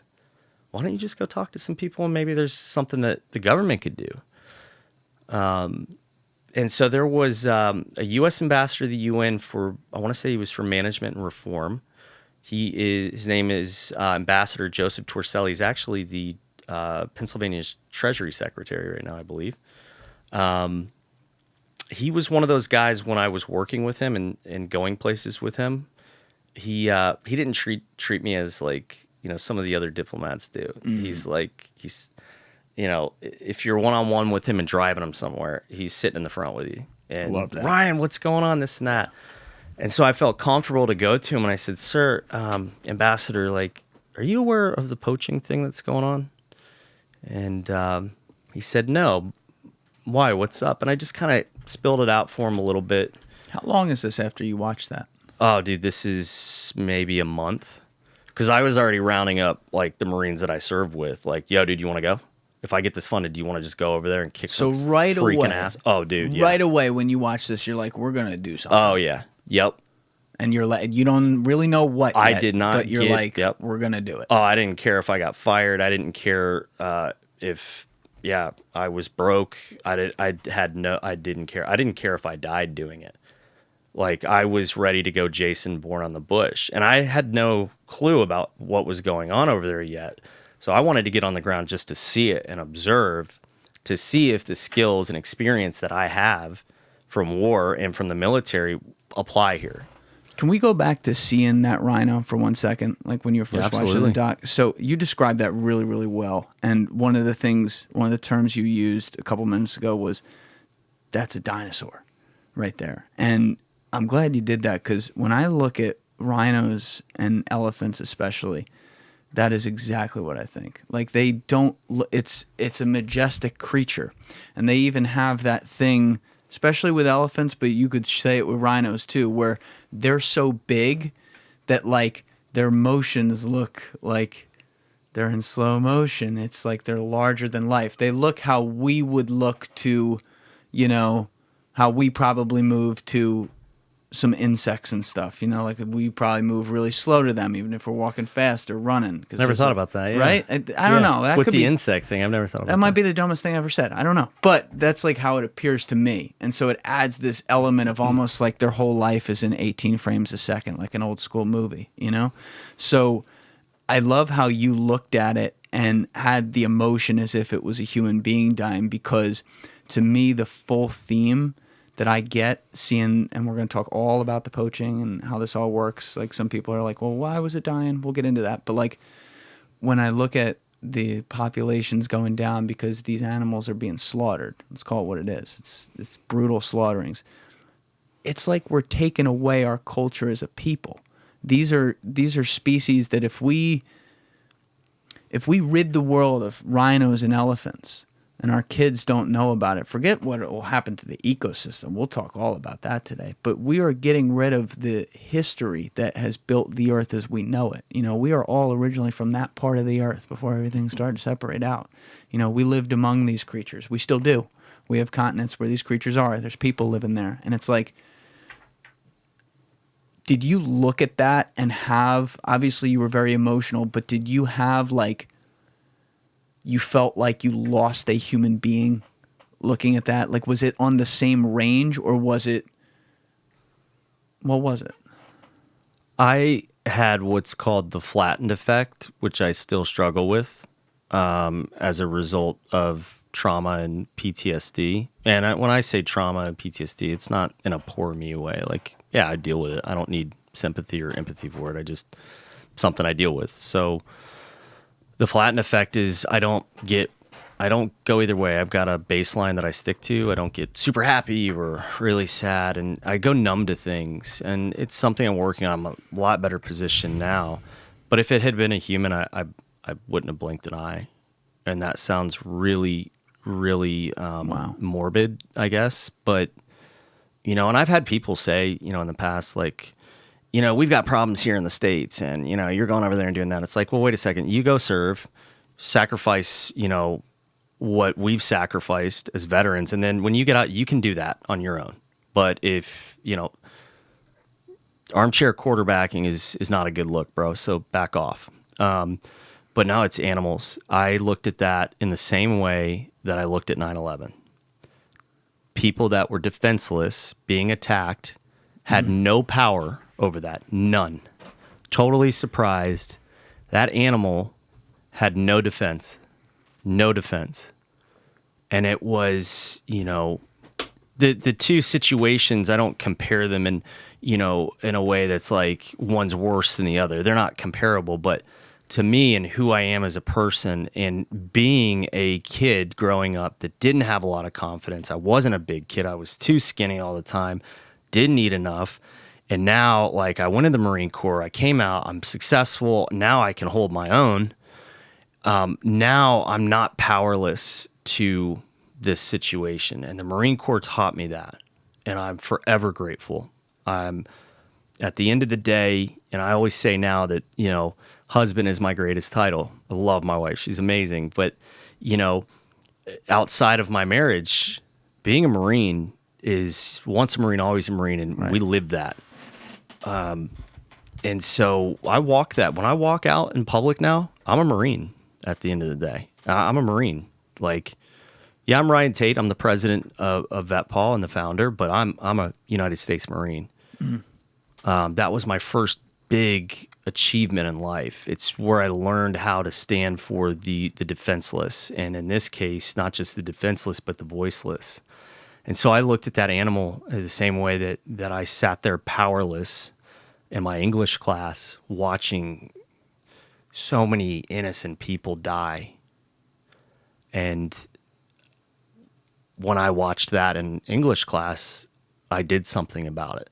I built up the courage the first time in my life to take a chance.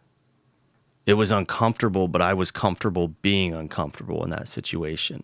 And, I had known that the State Department, it was cool at first walking around in a suit and you got an earpiece, whatever, driving armored vehicles. But after a while, not long, it wasn't a while. I realized, man, this sucks. It's middle of the summer. It's hot.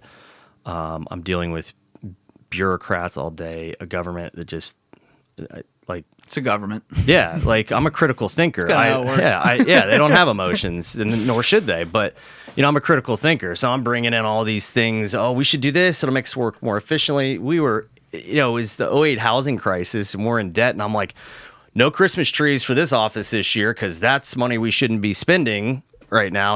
Like it is that, Yeah. And of course, the office bought a Christmas tree. So of course they did. Yeah, of course. Why, right? Creature of habit. Oh yeah, yeah. But you're kind of answering the question for me. I just want to make sure. This might have been before camera at some point or early on. I'm not sure what, because we've been spending the day together. But at any of those jobs you had, even just working as a day trader where you had success, and then working at the State Department, did you never feel a sense of purpose compared to what the Marines was? And now this was like, oh, wow, this has purpose here. Zero purpose. Zero. And I was trying to force a square into a round hole. It's not going to happen. And I was trying to force that myself. Like, oh, I'll go to college. I'm going to do this. I'm going to make so much money. And I'm going to have my dream was to have a sport yacht, like a smaller one. And I buy all these real estate properties in the Caribbean and, Airbnb them out. And I just drive from one to, God, I would have been miserable. Money is not happiness. No, it is not. Yeah, and there's that saying, well, you don't have a yacht, or this or that. Look at what I bought. No, bullshit. I actually have empathy for you. Yeah. There's nothing making money and having a purpose for people that are donors. Those are not mutually exclusive. You can find your happiness by supporting. We need those people. Without these people, I don't do what I do. So they enable our veterans to. And we're going to talk about them today too. Yeah, I like how you put that. You're saying that you can, like, with money, it can help. Yeah. But it's not going to get you there. And it's temporary. The people who accrue a lot of money, and therefore, let's call it what it is. We know how the world works. You have some level of power, whatever that is. The people who do that and then put that to work to do good things to contribute and make better the environment or things in other environments that they would like to see that they would have loved to have around them while they were on their way to making money. You know what I mean? Yep. It's like this, if that makes sense. That's a convoluted way of putting it, but it's like this cycle of trying to say like, all right, I've had the privilege of being able to work hard and do what I do and make all this fucking money, and now I'm going to make sure that it's even easier for someone in the future so that maybe people who didn't have an opportunity will now have some sort of opportunity. And even in something like this with VETPAW, it's like, well, maybe I can help out an entire continent's culture, to say nothing of the rest of the world. Like, what if that helped their economy 20, 30 years from now? Yep. You know, this is a good slippery slope right here that these people do. So we'll talk about them later specifically, but they deserve a lot of credit. And I noticed that a lot from people like that. Absolutely. The wildlife is the one natural resource that you can't take from Africa and transplant somewhere else. Like, if you don't protect it where it is now, it'll go away and it won't come back. Yeah. Extinction is forever. Yeah. So you went to this guy, Torricella, you were saying. Joseph Torricella, Ambassador Torricella. Joseph Torricella, and I haven't been in the government in a while, so I don't know what you would call, I guess, Secretary Torricella. And I said, sir, you know, like I said, he's one of those guys where you don't feel like you're talking to an authoritative figure. He's genuine as a leader, and I love that. Like, and without him, there's no way we'd be sitting here right now either. There's so many people that have played this roles in the success of VETPAW, And you're still actively working when you talk to him for the first time, too. Yeah. You're on the job. Like, hey, by the way, I'm probably going to be leaving here to do this, so you want to help me out? That's pretty cool. He's like, bet. Yeah, bet, right? So we should make a shirt for him that says bet on it. Brilliant. I'll design it for you. Thanks, man. We'll figure it out. Appreciate that. But yeah, I went to him and I said, sir, do you have like 15 minutes, 10, 15 minutes? I could stop by your office later. I just got something that I want to tell you about. Because my buddy Brent was like, most of my friends thought I was nuts. They're like, that'll never happen. Yeah, I hear you. That sucks, but this will never work, this idea of sending veterans out there. But my buddy Brent Dixon, he said, dude, I believe in you in this. I remember standing on his rooftop deck in the Lower East Side, the East Village, and I told him about it. And he, as an actor, he could see like, yo, he's not an actor, and he's really screwed up about this. And you got to find that person to support you, because you can't do it on your own always. I mean, some people might be able to do it, but it helps. And just because you meet 200 people that don't believe in you, there's still somebody there. Do not let that in your dreams, or your, like, if it affects you so much that it hurts right here in your gut, that is your brain dumping chemicals that are telling you need to do something about this. And if you don't, my biggest fear is not dying. My biggest fear is dying with a regret. And that would have been a regret had I not done it. And you know what? Had I done it and failed, I would have kept trying it and kept failing until I died. I would have died trying. And you had never been to Africa Never. at that point, right? And I just told someone too. They were like, yeah, we're thinking about planning a safari. We should take some friends. And I'm like, nah, dude, I'm good. Nah. You needed to see something alive there. You needed to see. Yep. Yeah. I feel you. So you talked to this guy. That's a month later. How soon until like the concept of VETPAW happened? So Ambassador Torricella said, you know what, let me do some research on this. Because he actually gave me the time of day and didn't just, yes man me. He actually looked into it. All of a sudden I get a phone call at my desk, and it's his secretary that says, hey, can you come down here in like 5 minutes? Ambassador Torricella would like to see you. So we sat in there. He goes, Ryan, there actually is a serious problem out there, and there are certain people in the government that have noticed this. And he upped my security clearance so that I could, review some information in a SCIF, SCIF stands for Secret something. Yeah, it's a place that you can. It's soundproof. You can't, Secure viewing. Yeah, I should know what it stands for. Sensitive compartmented information facility. No. Yeah, Is that it? something. That is it. Yeah. Yeah. Yeah, SCIF. Yeah. Okay, SCIF. Yeah, so he reviewed, or he got my security clearance up. I had already had a top secret SCI, which is the highest standard, and then he got another one up so that I could review some other documents and information. And so I put together a proposal. He said, put together a 1-pager and a 3-pager, and bring it to me, and let's see if there's anything that you can do in an official capacity. So he was thinking government. Yeah, chances are slim, but you know what? He's not gonna shoot this down because that's good. He's just not that kind of guy, right? And so I put together these proposals. He sent me throughout the government to meet with people because if he's an ambassador, you can't turn him down. And what I started noticing was the State Department is an absolute minefield. They're like, who's this guy that works in security details stepping on our territory? And they gave the initiative. So President Obama came out. He said, we're going to designate $12 million to supporting anti-poaching in Africa and counter trafficking of wildlife parts in it from Africa. $12 million doesn't sound like a lot, and it's not. But hey, at least he put something towards it. Because nobody else seemed to give a shit. It's not here. It's somewhere else. Yeah. So Ambassador Torsella noticed this minefield and how I kept getting tripped up. So in the meantime, he's introducing me to ambassadors for the UN from these African nations, and they all got it. Every single government official that I met with relayed it to their presidential administration for their president to be reviewed on if this is something they wanted, and they all wanted it. All of them. They got it. Because it is a serious problem. And however, while that's going on, I take the day off on a Friday. I go down to D.C., take the train down there, in a civilian capacity. I'm not working, no State Department. And I go into the public forum, President Obama's it's a public forum on President Obama's Council for Wildlife Trafficking and Anti-Poaching in Africa.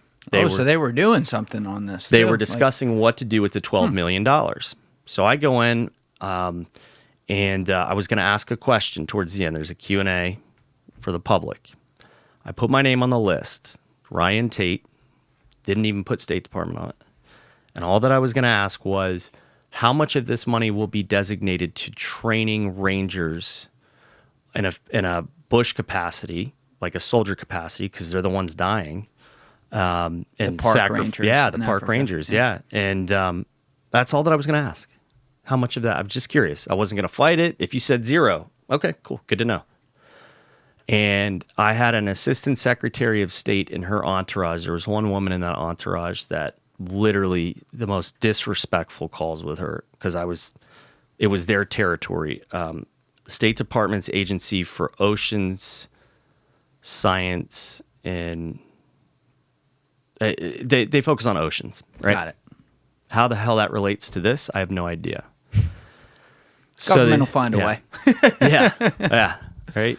So right before the Q&A starts, they all walk up to me, this whole Mean Girls Club, and they said, the Assistant Secretary of State says,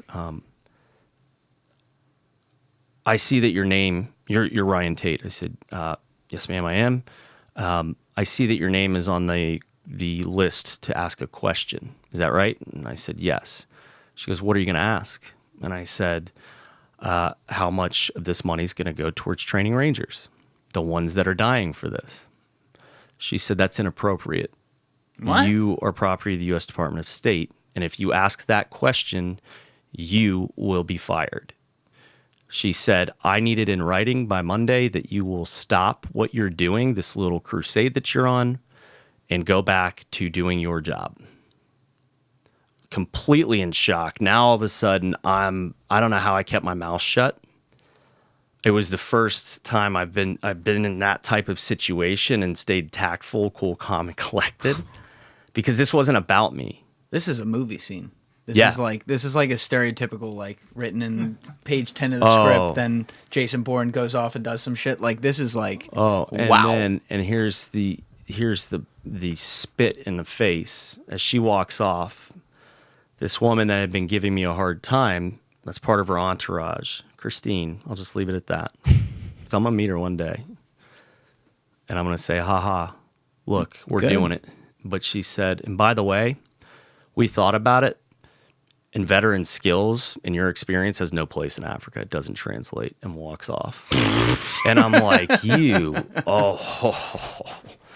like, thank God my mother's not here. She would freaking drop kick you. Well, that's also like the level of intelligence on that statement is not high. Yeah. So I did. You know what? That's a good way to put it.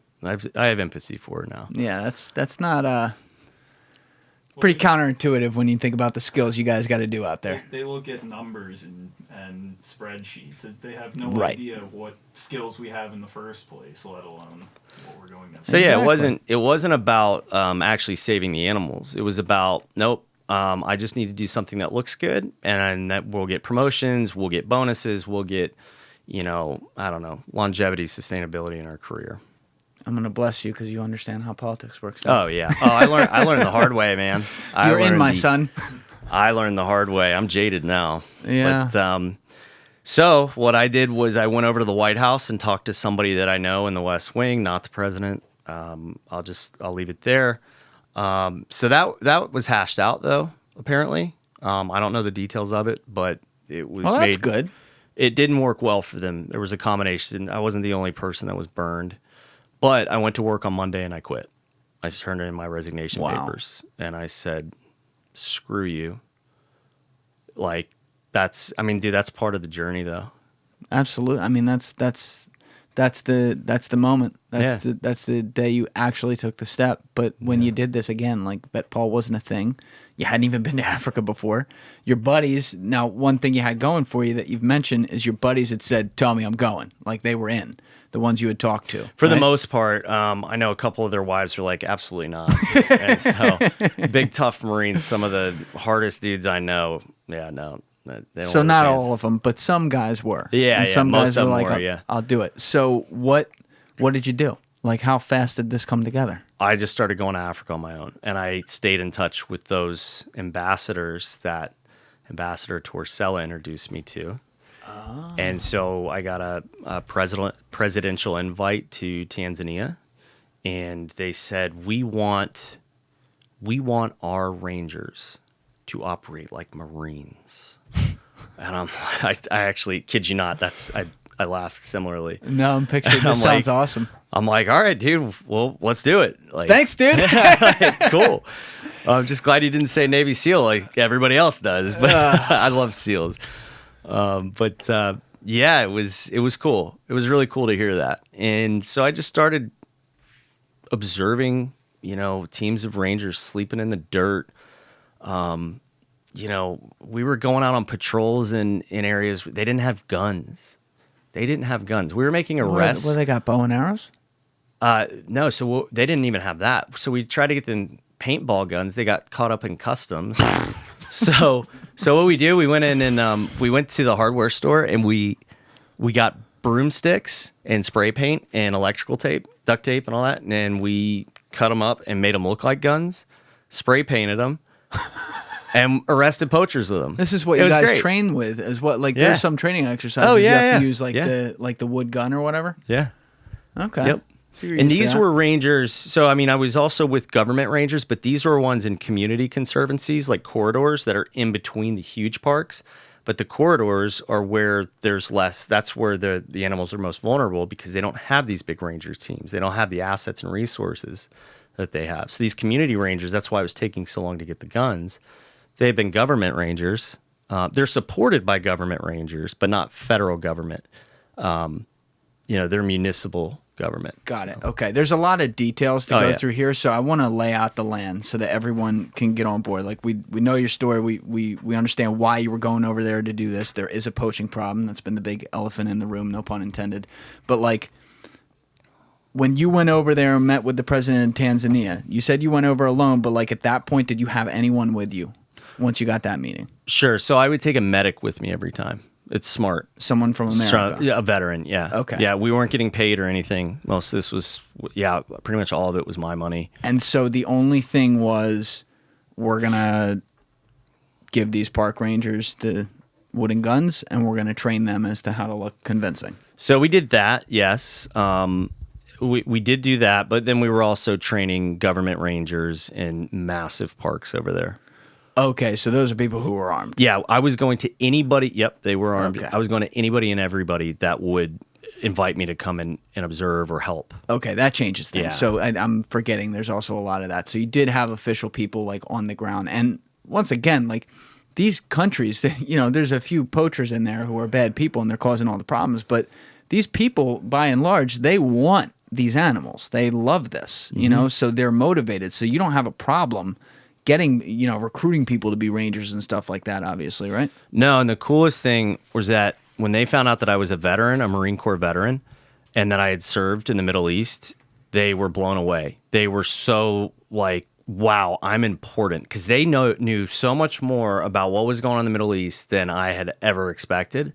And so they're like, this guy is here to help us in our mission. This is important. What I do is important here. Yeah.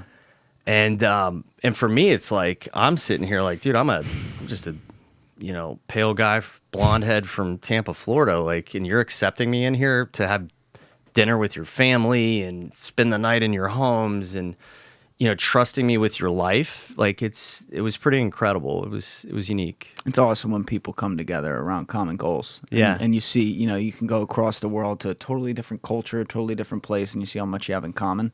You know, especially towards something that's like a higher calling too, like this. It's very, very cool.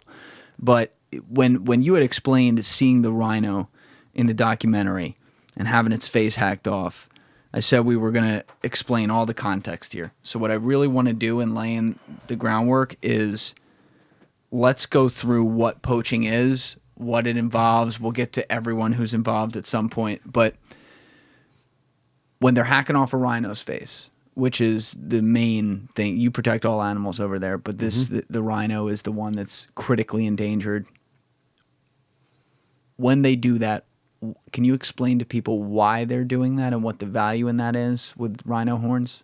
The reason that people are poaching rhinos, black rhinos, white rhinos, any subspecies of either, is their horn, which all it is the same stuff your fingernails are made of. It's Keratin. It's keratin, and it's hair fibers that build up over time, and they regrow. They sell it in Southeast Asia, places like Vietnam. That's the primary consumer as a country, because it's ancient medicine, Chinese medicine, that says that it can cure cancer, or It's a toenail. Yeah, I mean, you could have erectile dysfunction, and a guy will chop up some rhino horn, powder it up, throw it in a capsule with powdered up Viagra, give it to the guy, and now all of a sudden he takes it, fixes that temporarily, and he's like, all right, I'll take a bunch more. And now he thinks that, you know. But that's where the rhino horn's worthless. It's worthless, but it can go for over $1 million on the black market, depending on the size of it. But they use it as status symbols, though, a lot, too. Now, that's with elephant tusks. So there's nobody, like, I'll say this, if I'm, you know, if I'm ignorant to, you know, the whole poaching crisis, and I'm dying of cancer, you know, who knows? Desperation, desperate measures result in desperate action. And so I may go and buy some rhino horn if I'm ignorant to it. So there's not even like a lot of status symbol with that. That's No, I just don't think so. Now, sometimes, like, if there's a business meeting and some dudes will come in and sit at the Right, this table, is this what- dude will throw the rhino horn on the table. you know. Andy was telling me. Yeah. It seems like Andy's been around the block with some serious business, but Oh, yeah. he had heard that in certain countries in Asia, a businessman will take the rhino horn out ahead of a meeting. He'll just put it, I guess, in like one of those holders, like on the middle of the table, not say anything. And when the contra party shows up and sits down, he doesn't even acknowledge it, but they're like, oh, wow, you know. Yeah. This is a person of Yeah. meat. It's like it is that power symbol. So I guess that's got to be some of it. It's not just the medicine. Yeah. And an elephant tusk, it's China that's consuming 90% of the world's ivory. Yeah, The U.S. is a what they call distant ivory. second. Yeah. All that is a status symbol. They take it, and the carvings are beautiful. It's incredible, but you can't just remove a tusk. It's connected to membranes and to the brain. Like, That's what I if was they gonna just ask. chip the end of their tusk, it's like ripping a tooth out of their mouth because it's a Really? tooth. Yeah, it's a tool. Yeah, I knew it was a tooth, but like that's the part I didn't understand when I look at this. And I know obviously it has an explanation because otherwise we wouldn't have a crisis. But when you first hear about this with a rhino, I'm like, in my head, I'm like, well, couldn't they technically chop like right here and then it's just like a nub? But they don't. They want to go down into the crease. Because it's quicker. If you're going to chop... That's why? Yeah. So you can chop a rhino horn off in 45 seconds. I've seen it done on security camera footage. Boom, boom, boom. With an axe, they're it's taking gone. skin. Yeah. Now, so there are some reserves that are dehorning rhinos. We have worked and still work with several that do. And, these reserves are trying anything and everything they can to bring the value down of, that rhino horn. So it will grow back. However, if it grows back even just a little bit, the poachers, they'll shoot it just so they're not tracking it anymore. They'll shoot the animal. And then they will take a sliver of it. Because even that, if a whole horn's $1 million, a sliver of it is tens of thousands. But here's the thing. It's starting to affect the behavior patterns of these rhinos by not having horns. For like mating? Yeah. Now the male doesn't have this big horn to bully the woman into mating. And so now the birth rates are slowing. And so we could, some people want to flood the market with 3D printed horns which they've found that, are identical. But when you're talking about a horn that is worth over $1 million, that is a total, and I appreciate anybody that's trying to help, but that's a pipe dream. If you think that people whose annual income is $1,000, you're going to drive that rhino horn price down to $10, because that's the only way you're going to you got to flood a ton of it. Yeah. And then all they'll do, criminals adapt better than anybody. They'll find a way to distinguish between a real one and a fake one. Yeah, I feel like that wouldn't be... They could figure that out pretty easily. That one has a lot of holes in it. Yeah. I don't think that's really feasible. But when they do this and it affects mating, I'm just trying to think of like solutions in my head, like holding on to different possibilities behavior here. patterns. But like you do have a lot of conservationists working on these different places. You guys we'll talk about it, but you're primarily in Kruger National Park in South Africa? No. So we've worked in the Kruger area, but our headquarters is in the Eastern Cape. Got it. Okay. That's where our headquarters is. So we have a permanent foothold there, but we have teams, Wilson training teams anywhere in Africa if funding permits to help.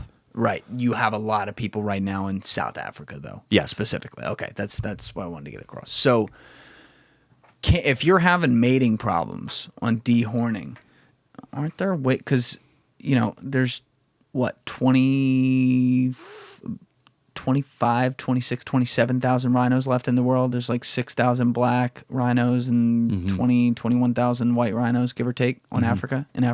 Correct. Okay. So this isn't a crazy big number, which is also the whole problem here.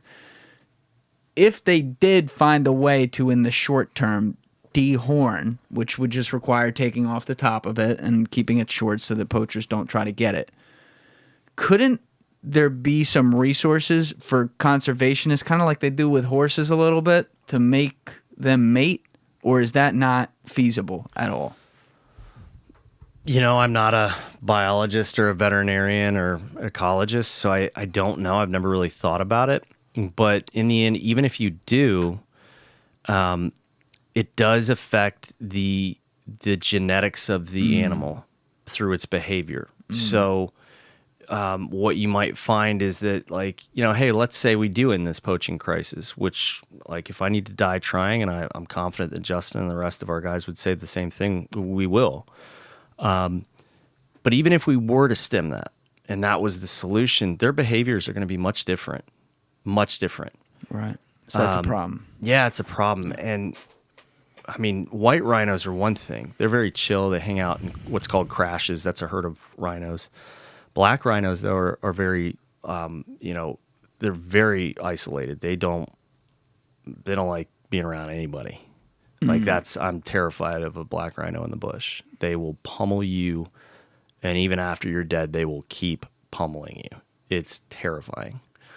So you better have a tree close to you. But I mean, that's going to cost a lot of money and resources.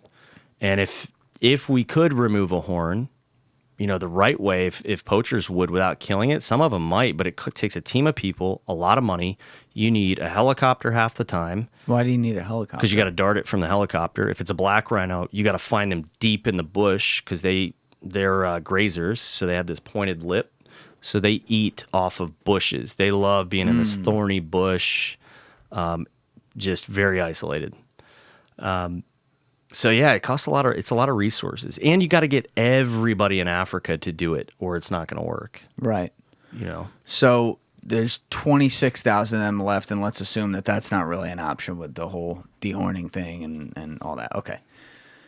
When you went there, you guys started protection operations on like some scale in 2017-ish, right? It's been about 5 years since VETPAW officially formed. No, we started in 2014.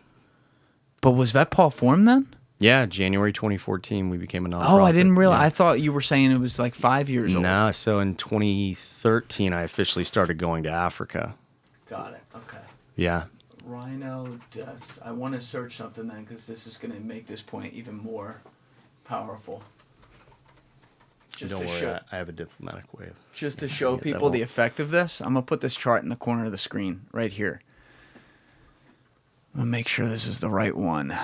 So these are the poaching numbers in Africa from 2007 to 2021. And if I'm looking, this includes, it just has South Africa separated from all other African countries. But if you look at it, right around the financial crisis time, we see a large spike, and it goes through the roof. And if you're looking at the screen right now, if you're on YouTube or Spotify, you can see this. But large spike, and it tops out, ironically enough, in 2014 and 2015, when now you're telling me you did start then. And I'm watching this chart, and again, you have a huge presence in South Africa, work with the government there and everything. Now I'm seeing an enormous downtrend in poaches per year, and this is on rhinos specifically. So when you guys started doing this, the rhino population, I'm guessing, was lower than it is now overall. Yeah. Right? So you're increasing it, and they are critically endangered because there's literally only 25,000, 30,000 of them left. What number do we need to get to remove them from critically endangered officially? That's a better question for the IUCN. And the IUCN... there are some politics that go in with things as well. So... Who is the IUCN? The International... That's another acronym I've got to remember. I'll Google it. Go ahead. But leopards, I think, should be listed as critically endangered, but they removed it because there's pressure from other places. International Union for Conservation of Nature. What do you mean pressure from other places? There are things that if I say it on here, we're going to be in deep shit. Really? Yeah. There's a lot of politics in conservation, more than I've ever seen. People always... Really? Yeah, and that's not everybody. There are a lot of great people in conservation that you will never hear of. People that you should know about more than me, because I'm just some Marine that, had a skill to bring to this. And these people, they know more than I do. I'm not a conservationist by trade. I'm a conservationist by, dedicating my life and on-the-job training. Right. So when I say that, I don't say it because it's an academic title that I earned. I say it because, I'm out there dedicating my life to it. But I think a lot of people get into conservation for the right reasons, and then it becomes this who can save these animals first or who does a better job at saving it. It's like, for us, we don't give a damn who saves the animal. If you can do it better than us, I'll be your biggest fan. Go do it. Show me. Go do it. But until I see somebody that can do it better, then I don't want to hear it. Yeah. Just focus on what you do and let us focus on what we do. If you don't like it, that's fine. But people got to come to the table. This isn't about a turf war. This is like that right there is if people don't wake up in conservation and stop bickering and stop, backstabbing one another and creating these little alliances like that person doesn't do it right or this. I've heard more people talk shit about good conservationists or about conservationists in general only to meet this person and find out, you know what, this is actually a good person and they don't have the full story on it. And it's like, that's going to be the reason these animals go extinct is because of an ego driven turf war. There's a lot of competing interests. Now that doesn't surprise me, that part. But there's also a very small pool of money. And that's really what the great downfall is. Because at the end of the day, it's a lot of people competing for few resources, and there's no one right answer to any of this either. And that's, I think, where the big fuck up happens, is that there's so many people who think that their idea is the correct one, and that anybody who has a differing idea not only is against you, but they're a detriment to the entire cause. So. Sounds like Democrats and Republicans. Yep. Yeah. Okay. So at first, some of the part about other interests didn't surprise me at all, but some of that did surprise me when you were saying it, and now that you put it that way, it shouldn't have, because it's like anything else. It's not just people who are trying to get the same goal. There's also probably people infected in that who actually may not give a shit. Like just because someone labels themselves a conservationist, which most of them obviously are, I don't want to have the wrong words put in my mouth, but it doesn't mean that you don't also get the same freeloaders who want power over things and who want to be able to make decisions. Like there are just people in this world that get off on that. I'm very lucky I'm not one of them. I don't know what that's like. I don't like telling people what to do. I'm not a fan of being told what to do, but like, you do whatever you do, man. You know what I mean? So when I see these organizations, and governments are always the best example, where they're just like, they love it, right? Like they're all about like, oh, we get to tell you what the rules are.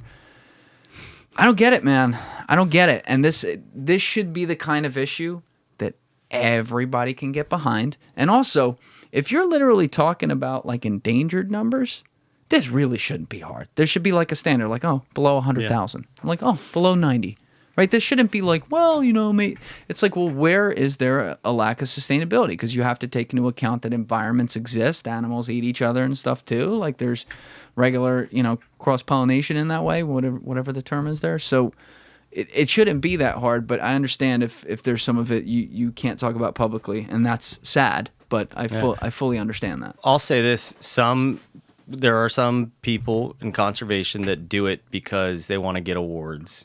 They actually have award ceremonies in places. Come on. I'm sorry, I don't think anybody should be celebrating or awarded until these species, because it's not just rhinos and elephants. There's many more, are sustainable. Like, I've never gotten an award, nor do I freaking want one. You could take that and shove it. That's money that you could have spent to, equip a park ranger with new boots or something. Or instead of focusing on planning that event, how about we focus on protecting these animals?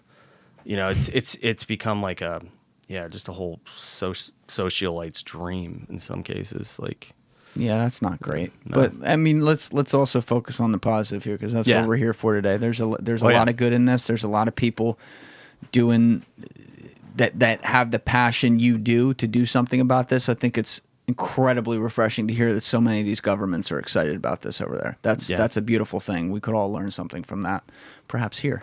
But looking around at also the elephants and some of the other animals that you protect, these are different numbers, and there's different levels of what's considered like a big problem as far as if they got below than rhinos, because every species is different. But what is the current situation? Just, I guess globally, but especially across Africa with the African elephant. Like, where do we stand on that? And you've mentioned some of the ivory trade. Can you just now fully describe, like, with the tusks and exactly what they do there, as you did with, like, rhino horns? Yeah, an elephant's tusk is a tool. They use it for, breaking branches off of trees, marking things, also defending themselves against other rhino bulls or protecting their young. With the ivory trade, elephants have actually been on the rise since I got to Africa. When I got there, though, they were being killed faster than they can reproduce. It was unbelievable. And we actually we helped found Tanzania's first wildlife crimes task force, which was an intelligence-based task force. So instead of just going out into the bush trying to find a needle in a haystack, a couple poachers, sometimes poachers can operate in groups of 80. Insane. Like the Serengeti, there was a report that came in 120 poachers out there. And I'm like, oh, damn, there's only 5 of us. What do we... And you're not talking about, by the way, people need to hear this. You're not talking about 5 city blocks worth of land here. You're talking about hundreds of miles of land to cover where you got it. And, you're letting the animals are wild, right? Yep. This is a lot of space to keep an eye out for that needle in the haystack, that poacher who's trying to take down an animal. Yeah, so let's learn how to take a small unit of men and women, because there are a lot of women park rangers out there, and let's teach them how to learn, work smarter, not harder. And we do that by gathering information and then exploiting that information to figure out where the best chances are that we'll run into these poachers. How about we take that information and figure out, how do we not even catch them in the park? How do we catch them before they get to the park to go poaching? Because once they're in the park, that animal is in serious jeopardy. And it was so successful, we went in, we built the Wildlife Crimes Task Force, which consisted of 12 local park rangers that did exceptionally well. We taught them how to gather information and pose as informants or spies, if you will. Not government guys. They were government guys. They were. So these are the armed park rangers. Yep. And this unit still stands today. We taught them how to gather the information, befriend these poachers or middlemen, the guys that are paying the poachers, going in and saying, hey, this is what I need. I'm going to send guys in to protect you, but you live in this community. You know where the elephants are. And we're going to need you to shoot. You're going to have to track them, and then you take the shot. These guys will protect you with AK-47s. So what year are we in? So we started doing this in 2014. And I would pose as the assistant of a rich tourist and go in, and I would buy ivory parts with protection of the government. Not ivory, excuse me. I would build up to that. So we might buy a snake skin or a leopard skin, which is also illegal. Oh, you were doing undercover ops. Yeah. Wow. Dude, I would have button cameras. Yeah. Oh, you were one of these. Oh, yeah. And amazing. Yeah, it allowed me to see some pretty wild stuff. And when you think about it, when you're in that situation, I mean, these are guys that don't just poach. They traffic humans, drugs, firearms. ISIS in Africa, up to 40% of their operations, terrorist activities, are funded off of the illegal trade of elephants and rhinos. They are poaching animals to kill humans. Think about that. Wow. Nuts. Okay. Here I am, undercover, button camera. If they find that camera, I'm done. Yeah, I'm unarmed and embedded, bro. I don't have air support coming in to help me. Was this your idea to do this? Yeah, absolutely. It was me and Oz, and who's Oz? He's Green Beret. One of your guys. Yeah, one of your guys. Yeah. Wow. Yeah, and then afterwards, you start thinking kind of like you did in what if thing, and imagine that, man. I go into a warehouse or something to do a buy. They find that camera, but I had to have the camera for the evidence. Yeah. They find that camera, I'm never leaving that place. And is this all in South Africa? This is in Kenya and Tanzania. Okay. These are in places where the police won't even go. So here's what I want to do now, just to, because there's so much here, and people at home who have never thought about this, like even me, like I had some awareness of it, but then going in and actually researching how this works, I'm like, wait, holy shit, really? Like, this is such a huge racket and all the layers to it are important. So we keep talking about the poachers. We keep talking about who they're killing among rhinos and elephants primarily, but it is other things too. And it's like everything else. It comes back to money. But how do we get all the way? Like, how many layers are there to this? So when you're doing an investigation and you're talking about this money could end up in the hands of ISIS, it's not like you're with very dangerous people, as we covered, but it's not like you're sitting in there with Abu Bakr al-Baghdadi, right? You're in there with some local middleman who gets this asset to people like ISIS and other places. But it's not just ISIS. It's Boko Haram. It's foreign countries who are just, they don't give a shit about the animals and they're using it as power symbols like the ivory in China and stuff. So from the ground level, how does it work? Who are the people actually taking the shot? How many people are in between? And then what types of people are on the other ends? Yeah, there's no size fits all with this. So there are, in South Africa, it's not just a bunch of poor guys trying to feed their family or send their daughters to boarding school. These are guys that, there are ISIS cells down there. There are. That are actually killing the animals. Oh, yeah. Yeah, Really? These are the same guys. Dude, they will, if they catch a park ranger, they will torture them. They'll kill their family, everything. The poachers. Yep. These are scumbags. Wow. This is exploitation to the max. I did not realize this. Yeah.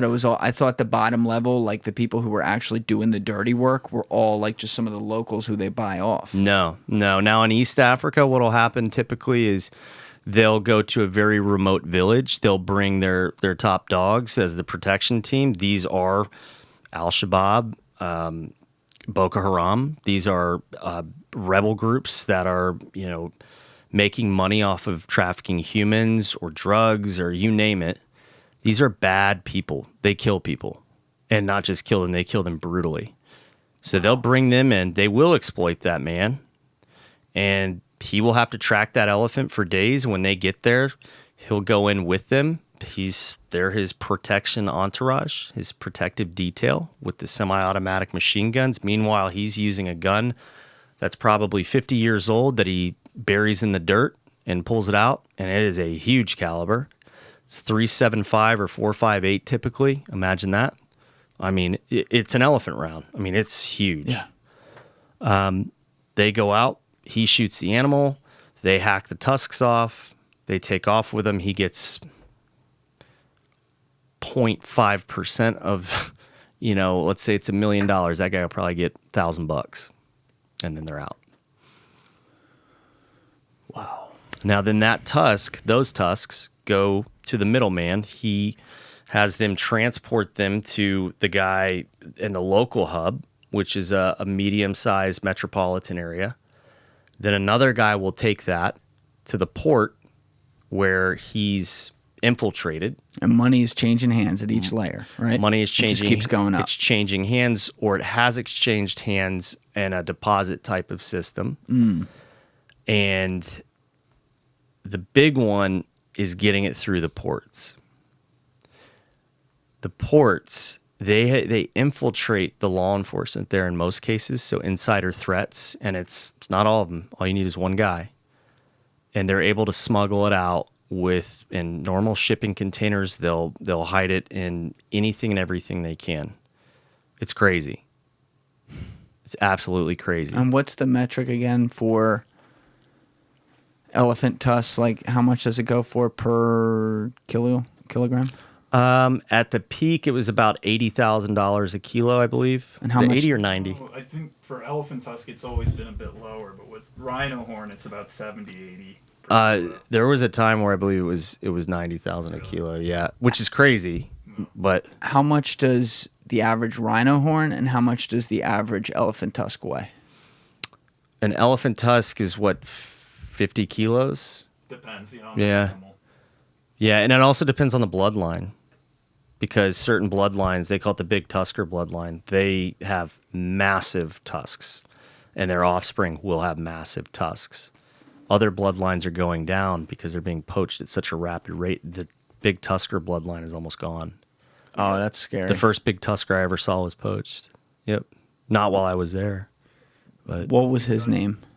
the elephant. I don't even remember, but I got an amazing picture of Like him. Sabo or Safo, was that it? No, but I know the one that you're talking about. Yeah. They did it. There's a great It was in documentary. Sabo that he was Yes. poached. Yeah, yeah. Yes. There's Yeah. a great documentary on Netflix called The Ivory Game that Yeah. I would highly suggest people watch. It's from 2016. Leonardo DiCaprio was actually one of the people who helped fund it, I believe. Check he did. that. But they dedicated the documentary to that elephant who had his tusks were so big they were like touching the ground, and then he was They poached. crossed, didn't they? Yeah, Yeah. I think so. They were close to huge. it. They were huge. It looked like almost fake, and you're like, oh my god. And I Googled it afterwards because obviously I knew he had been poached, and I think he was poached in like 2014 or 2015. It's so sad, man. Yep. I can imagine then, his tusks were gone for millions of dollars, tens of millions of dollars maybe. All to sit behind some rich guy's desk. And that's the scariest part, man. Like when you see they did this undercover work that you did, you were the same guy doing this stuff, just in a different place in this case. But some of the footage they have in that movie, very brave people. Yeah. Including like there was one reporter who was a native Chinese guy who was like, I hate the stigma that all of our people are like this. A lot of us, we don't want to see this happen, so I want to be a part of the solution. And he went in there undercover in these dangerous places, and he got all this stuff on camera, and it's unbelievable how much of it they have. And there are some people that say it's debunked, the ISIS funding through the trade of ivory and rhino horn. That's false. Why do they say it's debunked? I don't know. Every journalist seems to have an opinion or a theory, and they run with it. And it's like, well, first of all, why would you put that out there? But number two, I've witnessed it. I mean, I had a bounty on my freaking head by these guys. Really? Yeah. How'd that happen? Because we were affecting their bottom line. And then the guy that took my place when I had to come back to the States for an illness, When was that? that was 2016, I want to say. They assassinated him. Who was that guy? He was another very passionate conservationist, and he ruffled feathers more vocally than I did. And he was scared of nothing. And God bless him. He gave the ultimate sacrifice. I mean, how did this happen? Was it just like in his house? Like they came and got him? Or like what No, was he the... was in a taxi in Dar es Salaam. They pulled up and pow, right through the side of the... They didn't take a wallet or anything. They took off. They ended up, I believe, catching a couple of them. But yeah. Holy shit. And it was a local poaching network that did it? Yeah. Yep. So do you have an active bounty on your head right Oh, now? not now. Not now. But I mean, I can never do undercover work again. I was going to say, I That's didn't know they removed those things. No. I mean, honestly, it's like, I mean, I don't think any of my guys really care. It's not, it's just like the military. When you sign up to protect something, you sign up for something greater than yourself. Yeah. And we're just a handful of 8 billion people on this planet. And yet, how many rhinos, how many elephants, and other species are left? Though we're expendable. They're more important to the sustainability than this planet than just a handful of people. It's an incredible responsibility to take on, but it's like anything else. Somebody's got to do it, And you guys are stepping up and answering the call. And so these networks, is most of the final buying like taking possession of the product at the end, the ivory, the rhino horn in Southeast Asia? Is that the... Yes. They actually, the Chinese government was busted smuggling ivory out in diplomatic pouches because you can't search diplomatic pouches. Yeah. They're bringing it out to a government-owned yacht off the coast and taking it home. Yeah, they talked about that in that documentary. But in the meantime, they're sitting there saying, yep, buying ivory is illegal in our country. But then they're doing that as a government, and then they just don't enforce the law. The one guy in there said something pretty powerful. He said the future of the elephant on Earth lies in the hands of the president of China. Perhaps. That's a heavy statement, but it goes to show you, like, in the materialism world and the short-sighted world. The people who are buying this, they're happy they're buying it. You know, they are not thinking about when they're not here. Mm-hmm. And a lot of these people, because they come from a lot of wealth, should be the people who are thinking about that more than anyone, because they have the ability to affect that future in a positive way moving forward. But they do the total opposite, and they participate in a massively international criminal syndicate. Yep. But I tell you what, though, as long as there's a threat, we're there to protect. We've never had an elephant or rhino poached under our watch. Yeah, this is amazing. So you ever, knock on not wood. one. And there's not a day that goes by that we get complacent or do not take the threat seriously.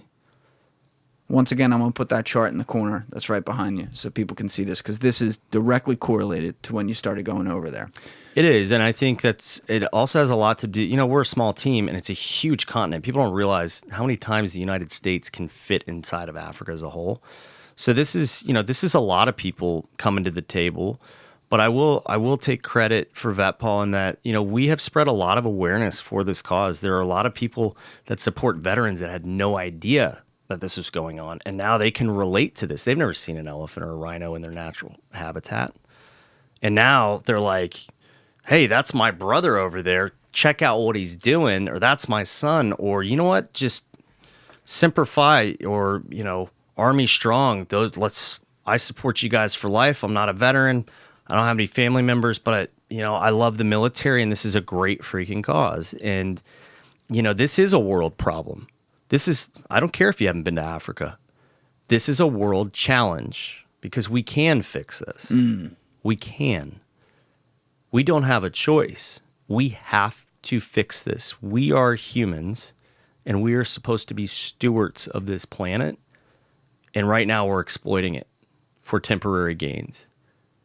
And That's all it is. yeah, Now, how many guys do you have officially? I can't tell you. You can't tell me that. Okay. Sorry.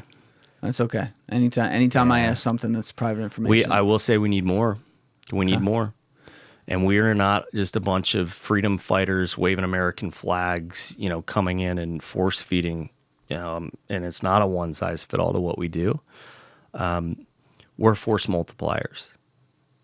So we want to empower the locals. Right. And to you've do been doing this. that Yeah. with the Rangers. So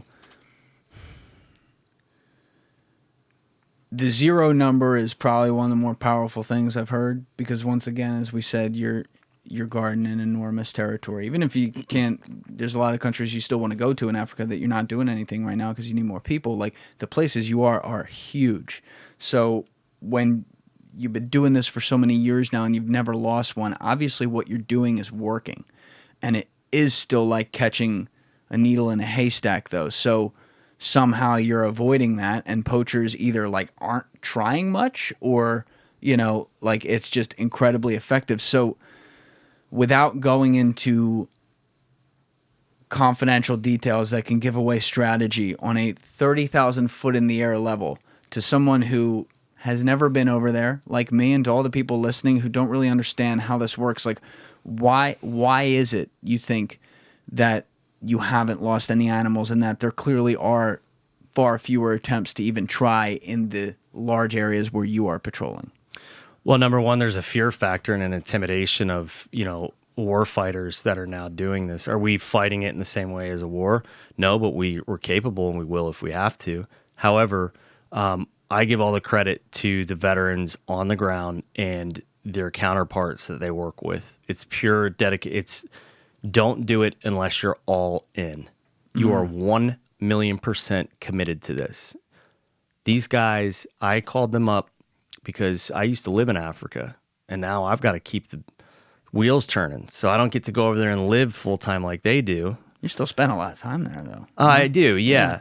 And so at the beginning of COVID, I called them up, and I was prepared, myself and our director of operations, who's a Force Recon Scout Sniper. What's his name? Lynn Westover, the Sherpa, and we talked to each other on the phone. We're like, hey, this COVID thing's getting real, so are you ready to go to Africa? Because it's just probably going to be you and me. Just in the bush. These guys are probably going to want to go home. Called them up, said, guys, I totally respect and understand if you need to go home to support your families. Totally get that. Just tell me now, so that way I know what to expect. And every single one of them said, absolutely not. No, it's not happening. Wow. These animals are my life, and I don't know how I could live knowing that I abandoned them and something happened to them. Now, the whole purpose thing, though, too, which I would imagine is very similar for all you guys who are there on the ground. But, like, you've talked with me about it off camera. Like, you have veterans on your team who are dealing with some of the same things that you dealt with yourself, and the lasting effects of seeing combat, whether it be full-blown PTSD or any of the trauma that comes with that. It seems to me like the power of doing this not only gives you that purpose in protecting literally like the survival of species. It's a very powerful thing in the context of history, but also, you know, being out in nature, having the habits of duty again, you know, it's putting on the uniform, carrying the gun, protecting, you know, it helps them. It's therapy, it seems like. Is that fair to say? Absolutely. It's ecotherapy. It's real. Like that. Ecotherapy. Yeah. I mean, it's a dream of mine one day just to have, you know, a program where veterans can come out. Don't pay for anything. Just we'll get sponsors to pay for it. You come out and you just get in wildlife for a portion of your life, a week, a month, and just decompress. Everything is okay. This animal right here, this massive elephant, that's what matters in life. That is the most innocent, pure, you know, being of all of God's beings. You know, it's come and see, screw this political stuff. Come out here and just calm down. Just don't think about anything with these animals. It'll cure you. It does so much. I don't even know. I can honestly say I don't know if I'd be on this planet at this point if not for these animals. Wow. Yeah. It was that bad at one point. It doesn't surprise me though at all. Like, it's just, I mean, I'm an animal lover. So like when I look at this stuff, I've never stood with elephants. I've seen it on the HD videos and I'm like, this shit is wild. It's like, it's just, they're larger than life because they literally are, you know, and rhinos, same exact thing. You look at them, like when I look at the structure of their face. And by the way, Paul drew this on your mug. That's hilarious. He drew that in like 2 seconds. Guy's all-star. Talented as all hell. I hate guys like that. They just do everything good. You turn around to him, you're like, all right, Paul, draw some. And I'm thinking I'm going to get like a stick figure. He comes back with a fucking Picasso. But, you know, like, it is not at all surprising to me that whether it be veterans or anyone that goes over there, like all the people who are generous enough to donate or help with the cause, I'm sure they feel the same thing. Like, if I get the chance to go over there, I'm sure like something's going to hit me that can't hit me right now, just because you see it in person and you're like, wow, this might be here let's make sure it's here 1,000 years from now when I'm history. Like, whoa, it's heavy, man. I've never met a person that has come to Africa with VETPAW that did not, for the first time, that did not return back to the States obsessed with it. Everybody on this planet should have the opportunity to see these animals. I don't care if you're rich, poor, everybody needs to see these animals. It changes your life. Once it's in your blood, it doesn't go away. Yeah.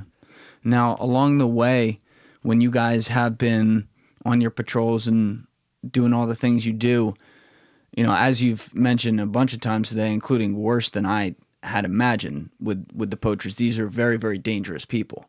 They have no problem shooting. I did know there were firefights and stuff. I just didn't realize that they were like literally actually some of the terrorists sometimes. Oh yeah. But like, what have you been in situations where you guys have had to take people out, or have you mostly avoided that because they don't try? Guys like us have squeezed the trigger enough, and what makes us unique, and I think a lot of people in the public have this concept that they develop in their head where, oh yeah, go over there and you know, let's send our best over there to just wreck these guys, take them out. No. That's how you create a war. Right. No, at all costs, you need to prevent, like, do not pull that trigger. I'm saying, so Yeah. let me be let me Okay. be more Yeah. clear about that, because I want to talk about this too. There's some Yeah. really cool stories with that, with you turning people around. I love that. I'm saying though, they will shoot at you. Oh, yeah. So Yeah. I would imagine you've been in situations where they start shooting, and I mean, you got to do what you got to do. It's survival mode. Yeah. And even in some of those situations, we haven't had to fire back Really? because they don't even know who we are. And then once they realize, wait a second, something's different here, then they're like, they're not going away. They're keeping up with me, whatever. Like Trevor chased down a guy that had an East African too. These guys win marathons all the time. Trevor chased down an East African in the bush that had a machete and had just hacked one of the rangers. You know, yeah, we've had shots fired at us, and still, if that doesn't deter us, then they're real worried. I mean, do you guys lose park rangers somewhat regularly to murder? So I've lost friends that are park rangers. Right now where we work, no. That's I good. mean, in the Congo, they just lost a whole squad of rangers, total ambush. I mean, it happens. Wow. Yeah. But when the whole like legislating through peace with this, where you can actually get on a level with some people, maybe some of the lowest players who are literally locals, I guess, like trying to feed their family and whatever, and they get caught up in this awful thing. But like, you had one story you told me on the phone that sounded like it was the kind of common way of approach that you've adopted in dealing with some of these people when you actually catch them, where there was a poacher and he ended up working for you guys. Is that what happened? Yeah. So I don't believe in torture in any level. I mean, maybe, what, Osama bin Laden or something. Yeah. You know what I mean? But like, I never try to pretend like I've walked a mile in someone else's shoes. So I bring a certain level of empathy to what I do, and I'm confident that all of our veterans do the same. So I'm getting ready to go into the jail cell. This guy had already been apprehended by the Wildlife Crimes Task Force. And so I get to the ranger station, and the head ranger says, "I need you to interrogate him. Go in there, and I think you should inflict some force."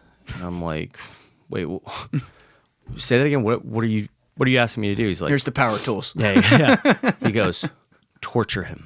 And I'm like, Damn. "Nah, dog, that's not what we're gonna do." And I said, "But I'd like you to watch." And so I went in the room, and there's two poachers sitting zip tied, they're flexi cuffed against the wall. They hadn't slept all night, I'm sure, and they may have already been tortured, for all I know. And I looked him in the eyes and I said, "Hey, this is who I am. I'm not here as, a white American to tell you that you're wrong in any way, shape, or form." I said, "I love these animals that you're involved in killing." I said, "But what I want you to know is that your communities have a lot of potential. Ecotourism. There's ecotourism here already. And it's expanding and growing. And by killing these animals and poaching them, you are destroying the future of your children.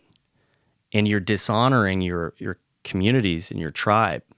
And honor's a big thing there." And I said, "So if you help me go and get these guys that are still out there and getting ready to go poach, because it's the night before the full moon cycle, and we know that they're in the communities. We just got to figure out who they are. They blend in. They're already sleeping in people's homes. They come from far away to these villages, and they let them sleep in their home." Full moon's good for poaching. Oh, you're yeah, saying? because you don't need a flashlight. You don't even want it. You don't want it. You can see it's daytime. Right. And so I said to them, if you help me, I will see what I can do about getting a lesser sentence for you with the judge. And if you follow specific instructions and you are deemed as uncorrupt, you may try out to be a park ranger potentially, Oh, you told him that. or to work for a park ranger unit. You told him that right in there. Yes. Yeah. Wow. And what happened. One of them, I came back the next day, and one of them still wanted nothing to do with me. And that ended up changing because he saw what the other guy did. The guy said, I'm going to take you to every home of a poacher that I know of right now. So we went door to door. Door to door. Making arrests.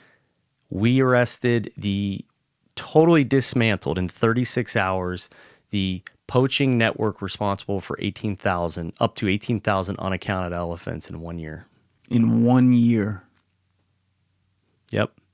And previously they had said 10,000, and then a parliament member of Tanzania who was actually the top dog in poaching and fighting it was like, no, we only put that amount at the time. It's actually 18,000. Holy shit. How many people were in that network? There was over 100. The ones that were in there, because we dismantled their front lines in 36 hours, I think we made like 40 arrests. Then they were able to get information out of those guys by not torturing them, by meeting them, human to human and finding common ground, and then educating them, and then boom, they get the information. They made over 100 arrests. Yeah. Wow. Now, what was the thing? I don't know if this is the same thing, but you were telling me earlier downstairs about some missions where you guys literally went in, like military missions, where you went into poachers' houses at night once you knew they were poachers and were able to arrest them without their wives even waking up. Yeah, Was that the same thing? Yeah, and by the way, when we do this, we're assisting, advising and assisting. I only jump in to do this if I see a potential breakdown. If a ranger is not following the techniques that he was taught, I'll pull perimeter security with my guys, but I will only go into a home after they've taken it, or at the time after they had taken it, or if shit hits the fan in there. But no. I don't want I don't want the locals to say, like, look at me as an American being like, what the hell, well, when that American leaves, rumor gets out, that American leaves, then we'll start doing it again. Right. No. They need to see, they need to be fearful of those rangers and respect their authority. Now, we're on the hierarchy, though, or not hierarchy, on the organization chart. Where do the local police and then state police tie in? Are the rangers a part of that, or are they their own separate entity? So they're part of a wildlife or tourism ministry. Okay. But they do work hand in hand with police. So once they're apprehended, there's an initial interview with them to get information. And then as soon as the police get there, they finish up their interview, and then the police will take him into custody until he sees the judge. Got it. Okay. So there is a teamwork procedure in that way. Yeah, but absolutely. the rangers are the ones going, open up FBI. 100%. Right. Okay. Yep. Or FBI open up. Got that backwards. Okay. So at this point, if I could say to you right now, I have a magic wand, you're going to get everything you need. And by everything you need, we're going to stop this problem across, let's say, the entire continent of Africa. How does that work? How much manpower do you need? You're asking the wrong question there. Okay, what's the right question?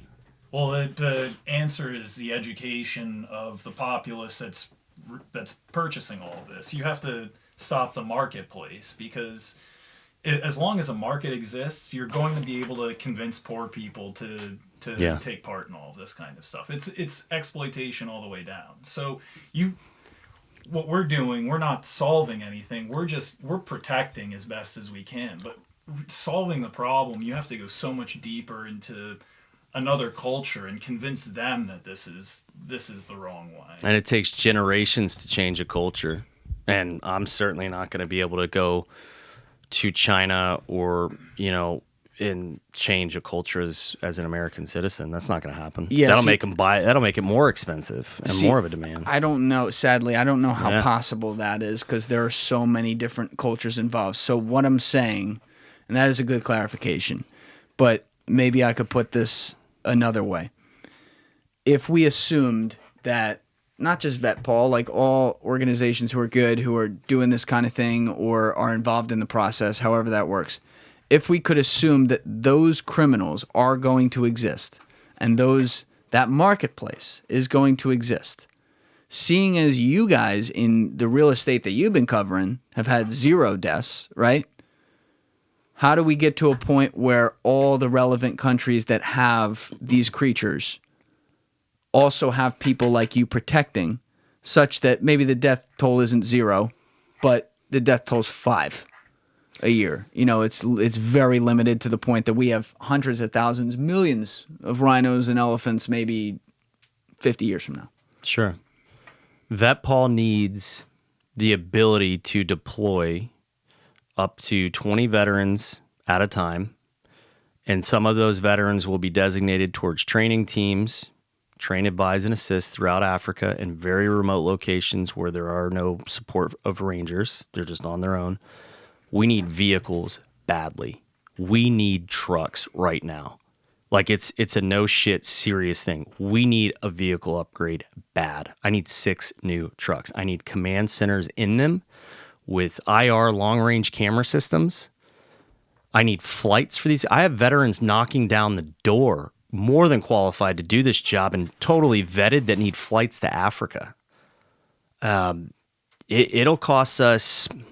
It costs us about $80,000 a year to deploy a veteran. Everything that goes into it. We need vehicles. We need side-by-sides, 4-wheelers. This terrain is no joke. It is no joke to drive on too.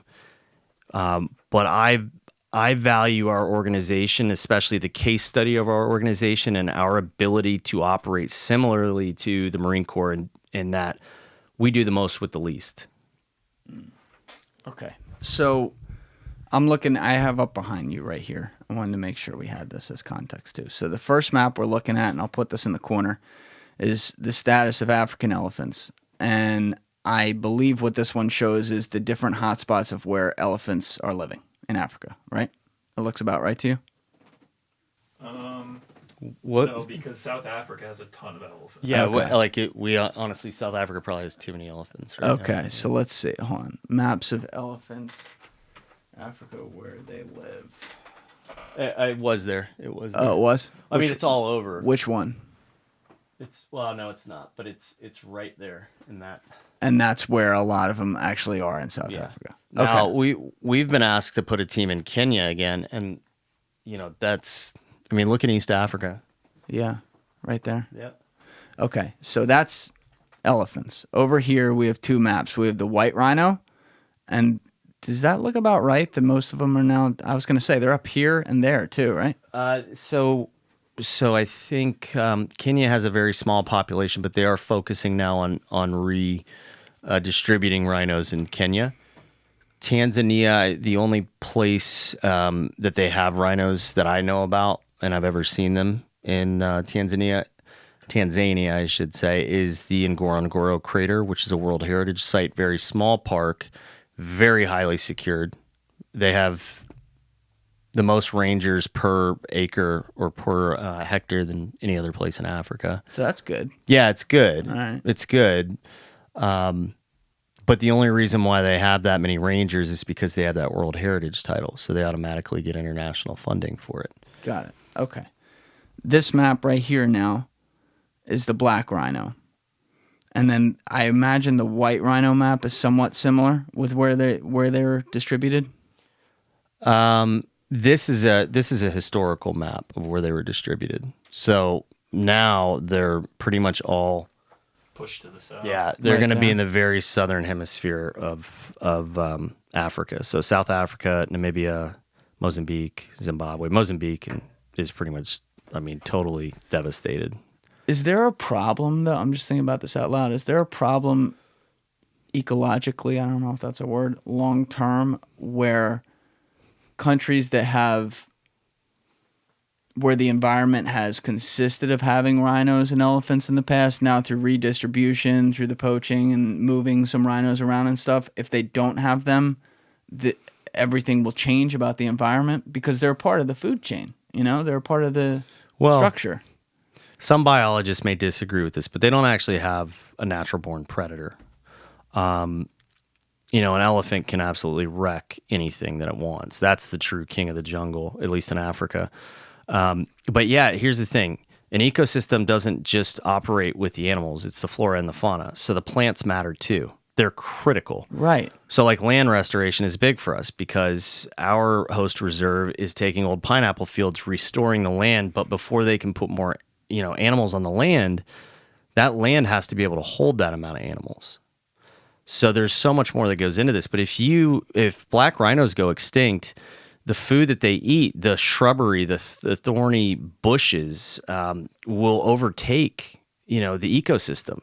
Right. So then no sun gets to the dirt, and then no grass grows, and then you lose that beautiful savanna grass, and you know it goes on and on. Every single species plays a role in an ecosystem, including humans, except we're destroying it. You know. Right. So the middle of this map right here, then, where you see the black line, I'll have that still in the corner, but where you see the black line, where now I know there aren't a lot of black rhinos because they're taking them all south and redistributing them.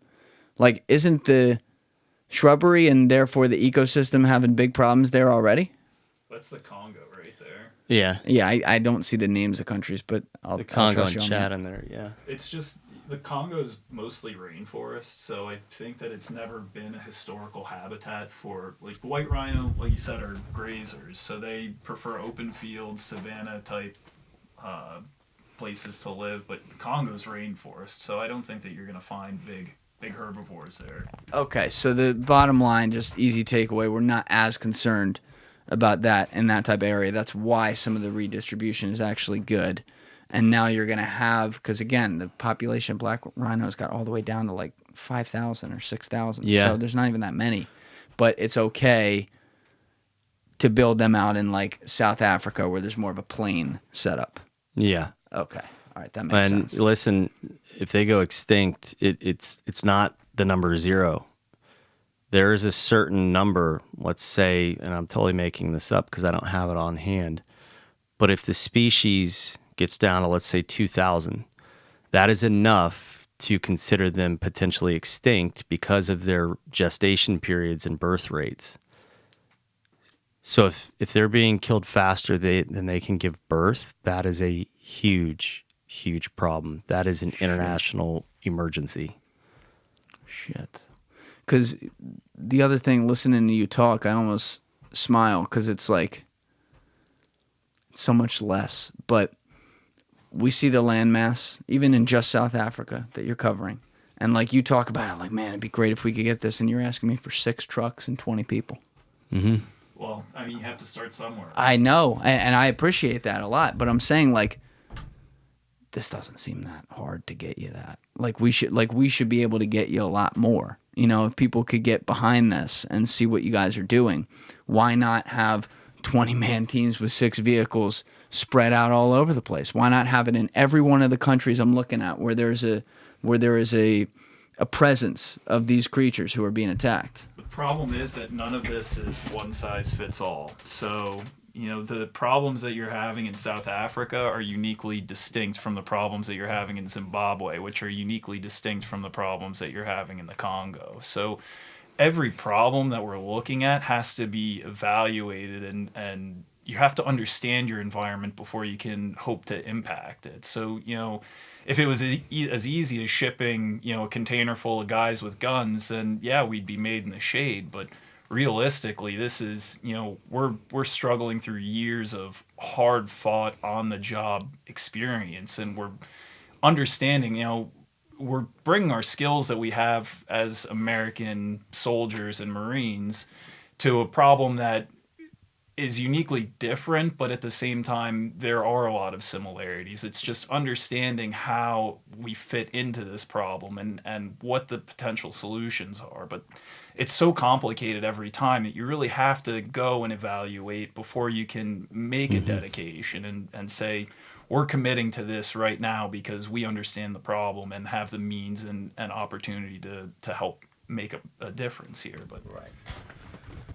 Can't wait to have you on too. It's been great. This is interesting today. I've never done it like this, and when we're able to get to another studio, we'll we'll have the 4 mic setup, so we'll be able to just sit you in here as well on some of these. But as far as, you know, where you guys stand with funding right now, like what are you allowed to say what kind of operating expenses you have? Oh yeah. Okay. We're a registered 501c3 organization since 2014. We also have a South African nonprofit status working on Europe.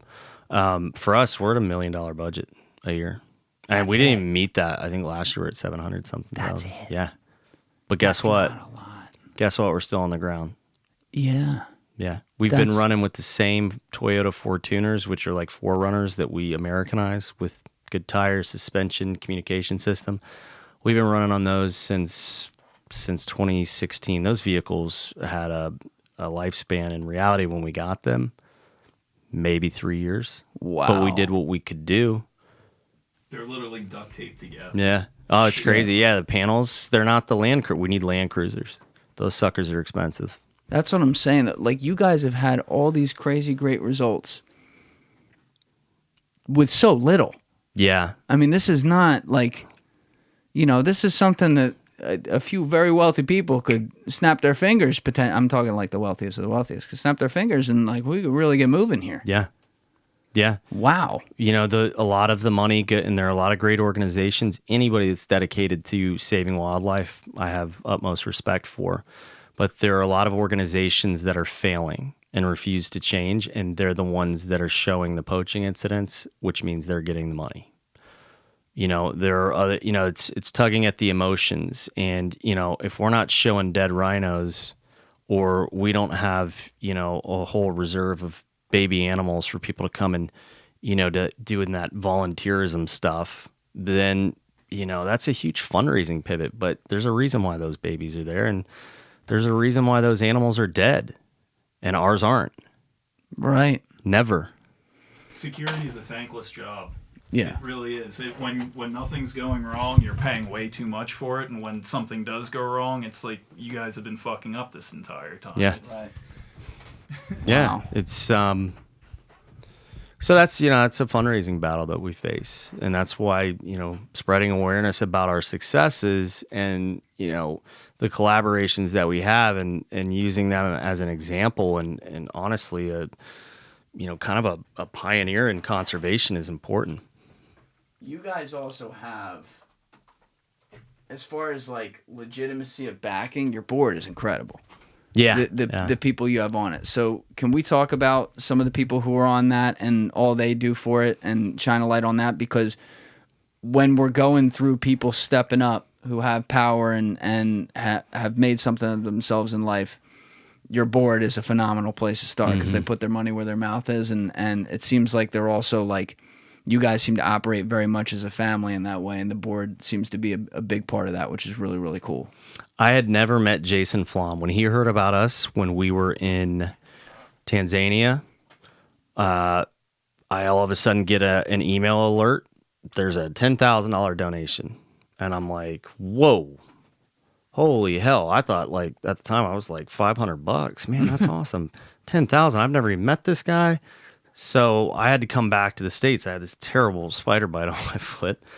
And the hospital was like, hey, we can't help you with that. You need to go, or we're going to cut your foot off or your leg. Oh, Jesus. So I come back to the States. While I'm you know, taking care of that, I met up with Jason for lunch, and we just clicked. That guy does so much good for so many people, and he continued to donate. I mean, he's over time donated. He's our top donor of all time, but he's not just a donor. I mean, he came out to see it.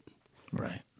So he could get all the way behind it. And that's what he does. He's one of the original guys on the Innocence Project. Yep. I believe he's chairman of the board of that, right? You know, I don't know if he's chairman anymore, but it's possible. I'd have to look. But yes, He's done amazing work with that. Oh, yeah. And that's incredible. He gets, you know, these, you know, falsely accused and convicted individuals of serious crimes, murder, rape, you name it, and goes in. They use forensics and science to prove that that's wrong due to corruption, you know, in certain agencies. And it gets them out of prison and gives them their life back. It's unbelievable. The guy fights mercilessly for the well-being of others. You really can't find a more selfless person. Jason Flom is an amazing human being. That's awesome. Yeah. Peter Morton, the founder of Hard Rock, is on our board, arguably one of the greatest businessmen of our generation. Another amazing guy. And, it's Is crazy. that Morton's Steakhouse too? His father, yes. Wow. That's awesome. Yeah. A lot of stories over there. in Yeah, Manhattan. I'll bet. But no, he's an amazing human being. He found us through Jason and was like, this is what an amazing concept, because he's an innovator, Right. And in reality, VETPAW is an innovative idea. It's putting, fixing so many different issues and, bringing them together. But he's been fully supportive, and I was like, I'm going to take a shot here, and we're going to invite him to be on the board. And but I didn't have any expectations. He goes, "Is Jason on your board?" I said, "Yep." And he goes, "I'll be on your board." I'm like, wow. Holy hell. That's the effect. Like man. how just humbling, for somebody like that to get behind this mission. Everybody we have Helena Christensen now. She came out to see it. The model? Yeah. Oh yeah, Helena's amazing. That's amazing human being. Such a beautiful person. Yeah, her and Mingus, her son, came out, and it was fun. Yeah. She's a trip too. It's so cool. Yeah, because you guys have like an enormous, as far as like names behind this supporting in a board or ambassador capacity. It's not two people. Yeah, and they've stepped up bunch. for us, and now we need other people. Hey, listen, you may not know me, you may not know Justin or the other team members, you may not know, a veteran, which is pretty hard to find, but look at who's behind this. This is serious. If they think it's serious, then help us out. Join us. Yeah, I might have been saying this to you earlier, but I thought the email was fake at first because I looked at the link and I'm like, Jason fucking Flom is the chairman of this. All right, there's a mistake here. And then he's like, no, mate, I'm a fan. I was like, wow, thanks. But yeah, man, it's pretty cool stuff. I guess the other thing that people are really wondering is like, is the main thing that you can get from people right now, quite literally funding, like donations out there for people listening right now? Like, is there a way that they can just donate $5, $10, $15? Absolutely. Whatever? Yeah, absolutely. And that's the biggest help, like adding that up. If every person on our Instagram or Facebook donated $10, I mean, we would be over the top. Yeah. I mean, it's one thing to follow, a nonprofit. And if you can't donate, that's fine. Share it. Spread awareness for what we do. Be an advocate for us. I don't care what it is. If you're a subject matter expert in something in life, I will find a way. We will find a way to apply it to what we do for the benefit of what we do. Like, I don't care what it is. Yeah, I don't even mean to say this like callously, but if that's a simple solution, like, yeah, let's get some dollars in this. Yeah. Here's what we do. You're putting it out there. Like, it's very clear what's going on. The people who are involved they check all the boxes too. This is really legit organization. Then I think that's great, because it's almost like we can root for it from afar too. Living here in America, it's like you guys are out there on the front lines handling business. You love doing it, and like our money can actually go towards that. And you're operating on clearly like budget's not big. We'll do the help. dirty work. We'll do the dirty work so that you don't have to. Just get behind us. We don't do this for money. We don't do this for ego. We do this selfishly, in that we feel good and we have a purpose. And that's okay. But we do this for the right reasons. And like I said, man, we're just a handful of guys and a population of 8 billion. So we're expendable. And we'll take that chance, just like we did more. Well, you have put it forward, my friend. I think there's a lot of podcasts in the future to come. We'll bring some of your guys on and everything. I'm looking forward to that. And actually, before we go, we have Paul outside. He was in the studio for a minute, and I think he's working on a few things out there. But his whole thing is so interesting, how you two came together, because you didn't know each other. You just sent him a DM or something like that. Yeah, right? He's got a huge following. I saw him on like every morning show, and I didn't know that there were fires in the rainforest. He does this video just basically saying, wake up, pay attention, and he's in the fires. Yeah. Literally in there, and he's about to go leave to go protect against wildfire season out there. The guy's a badass. Yeah. So I reached out to him, and I'm like, dude, like, this guy is my type of people. and I was like, hey, brother, I really appreciate what you do. Like, would love to connect with you sometime, and maybe there's a way that we can support. Maybe there's gear donations, or, you know, we do teach some things that may apply, and if we can sponsor some training. And I was blown away when he responded, like, quickly too, because I saw that he followed VETPAW. That blew my mind. He was a fan. And then he responded to me in my personal DMs like, nah, he's a humble dude, and he's totally psycho. I mean, screwing around with anacondas. Yeah, take a look at him on YouTube. You can pay me enough money to do that. Yeah, it's he's got like Tarzan. It's Yeah. It's nuts. But to me, it especially meeting you in person for the first time, and it was the two of you, like going to get a beer last night. It is so effective from like the outsider like me sitting there for the first time and hearing both of you, because you are two different organizations, both focus on conservation in different ways, in different types of environments, on two full continents. South America in his case with the Amazon, and Africa in your case. And that is some powerful shit. I agree. Like, I'm just speaking from my chair. I'm like, you guys should go everywhere together, because now you guys are ambassadors for each other's organizations officially, right? Yeah. Well, he is for ours. I'm still waiting, bro. Oh, you're still waiting on your invite? No. Fuck you, We're Paul. stronger together. I know. Jesus, man. You believe that guy? No, we're stronger together than we are apart, and that goes with any conservationist. We'll work with anybody and everybody. You got to have the right values, dedication, and you're good people to us. Oh, that's awesome. And like I said, we'll do a podcast with him as well. I'm looking forward to that. That'll be really good. But I love what you're doing. I love that we could give this a platform here. I look forward to doing it again. In the meantime, where can people make the donations? On vetpaw.org directly? Vetpaw.org. On our donate page, there's an address to send a check to, PayPal. There's ways you can donate stock. You can put us in your will. I'm telling you, gear, binoculars, you name it, outdoor gear. If that's all that you have and you're not using it and it's in your garage, it's in decent condition. That's huge. Dude, Okay. we can donate that to a park ranger, or shoot, I mean, some of our guys need stuff. Do you guys have a place for something like that that's really specific? Do you have an address in America where they can send that, where you take care of the rest? So sure. So usually what we do is you email us at info@vetpaw.org, because if we just put the address, we got a lot of well-intended veterans, but they may give us their boot camp boots that, smell or, Right. Or tore up. So we just got to make sure that it's decent gear first. But that doesn't take much to be decent. All right, so info@vetpaw.org. Yep. They can email that to help more. And then I want to make sure we hit everything. You got the Instagram. Is that at VETPAW? At VETPAW, Twitter, Facebook, everything is VETPAW. Content's great, by the way. The videos are amazing. Thanks. Yeah, Tyke's killing it, and so are the guys on the ground. So go follow them there, and then that has all the links too, where they can go donate. And if you want to come visit in Africa, there's a sign-up website, Ecotourism.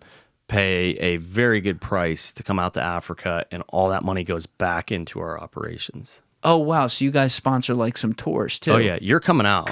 You're coming out. wait. We're going to do a podcast out there. You gotta get me out of here. But yeah. No, we're going to do that. We'll do Yeah. it. That's on my, I told you, that's on my bucket list, like to do the African safari. All right. Well, it's amazing. It's an expectation now. So Yeah. Paul wants me to go up in the fucking trees in the Amazon. I'm like, well, you the saw heights that there, guy. I don't know. You're talking like thousands of feet. And I'm not a heights guy, but I'll go on the ground in the Amazon. Cool. We'll figure that out We'll too. keep you on the ground in Africa. Okay, cool. We'll have a good time. But listen, thank you so much for doing this. I really, really appreciate this. Everyone has all the links of where to go. We'll do some more content on this in the future, and I'm really glad we got this in today. Thanks, brother. We appreciate you, man. You're part of the family now. So Love it, and thank you for everything you do as well. This is a really cool thing you're doing for the world. thanks, man. All right, everybody else, you know what it is. Give it a thought. Get back to it. Peace.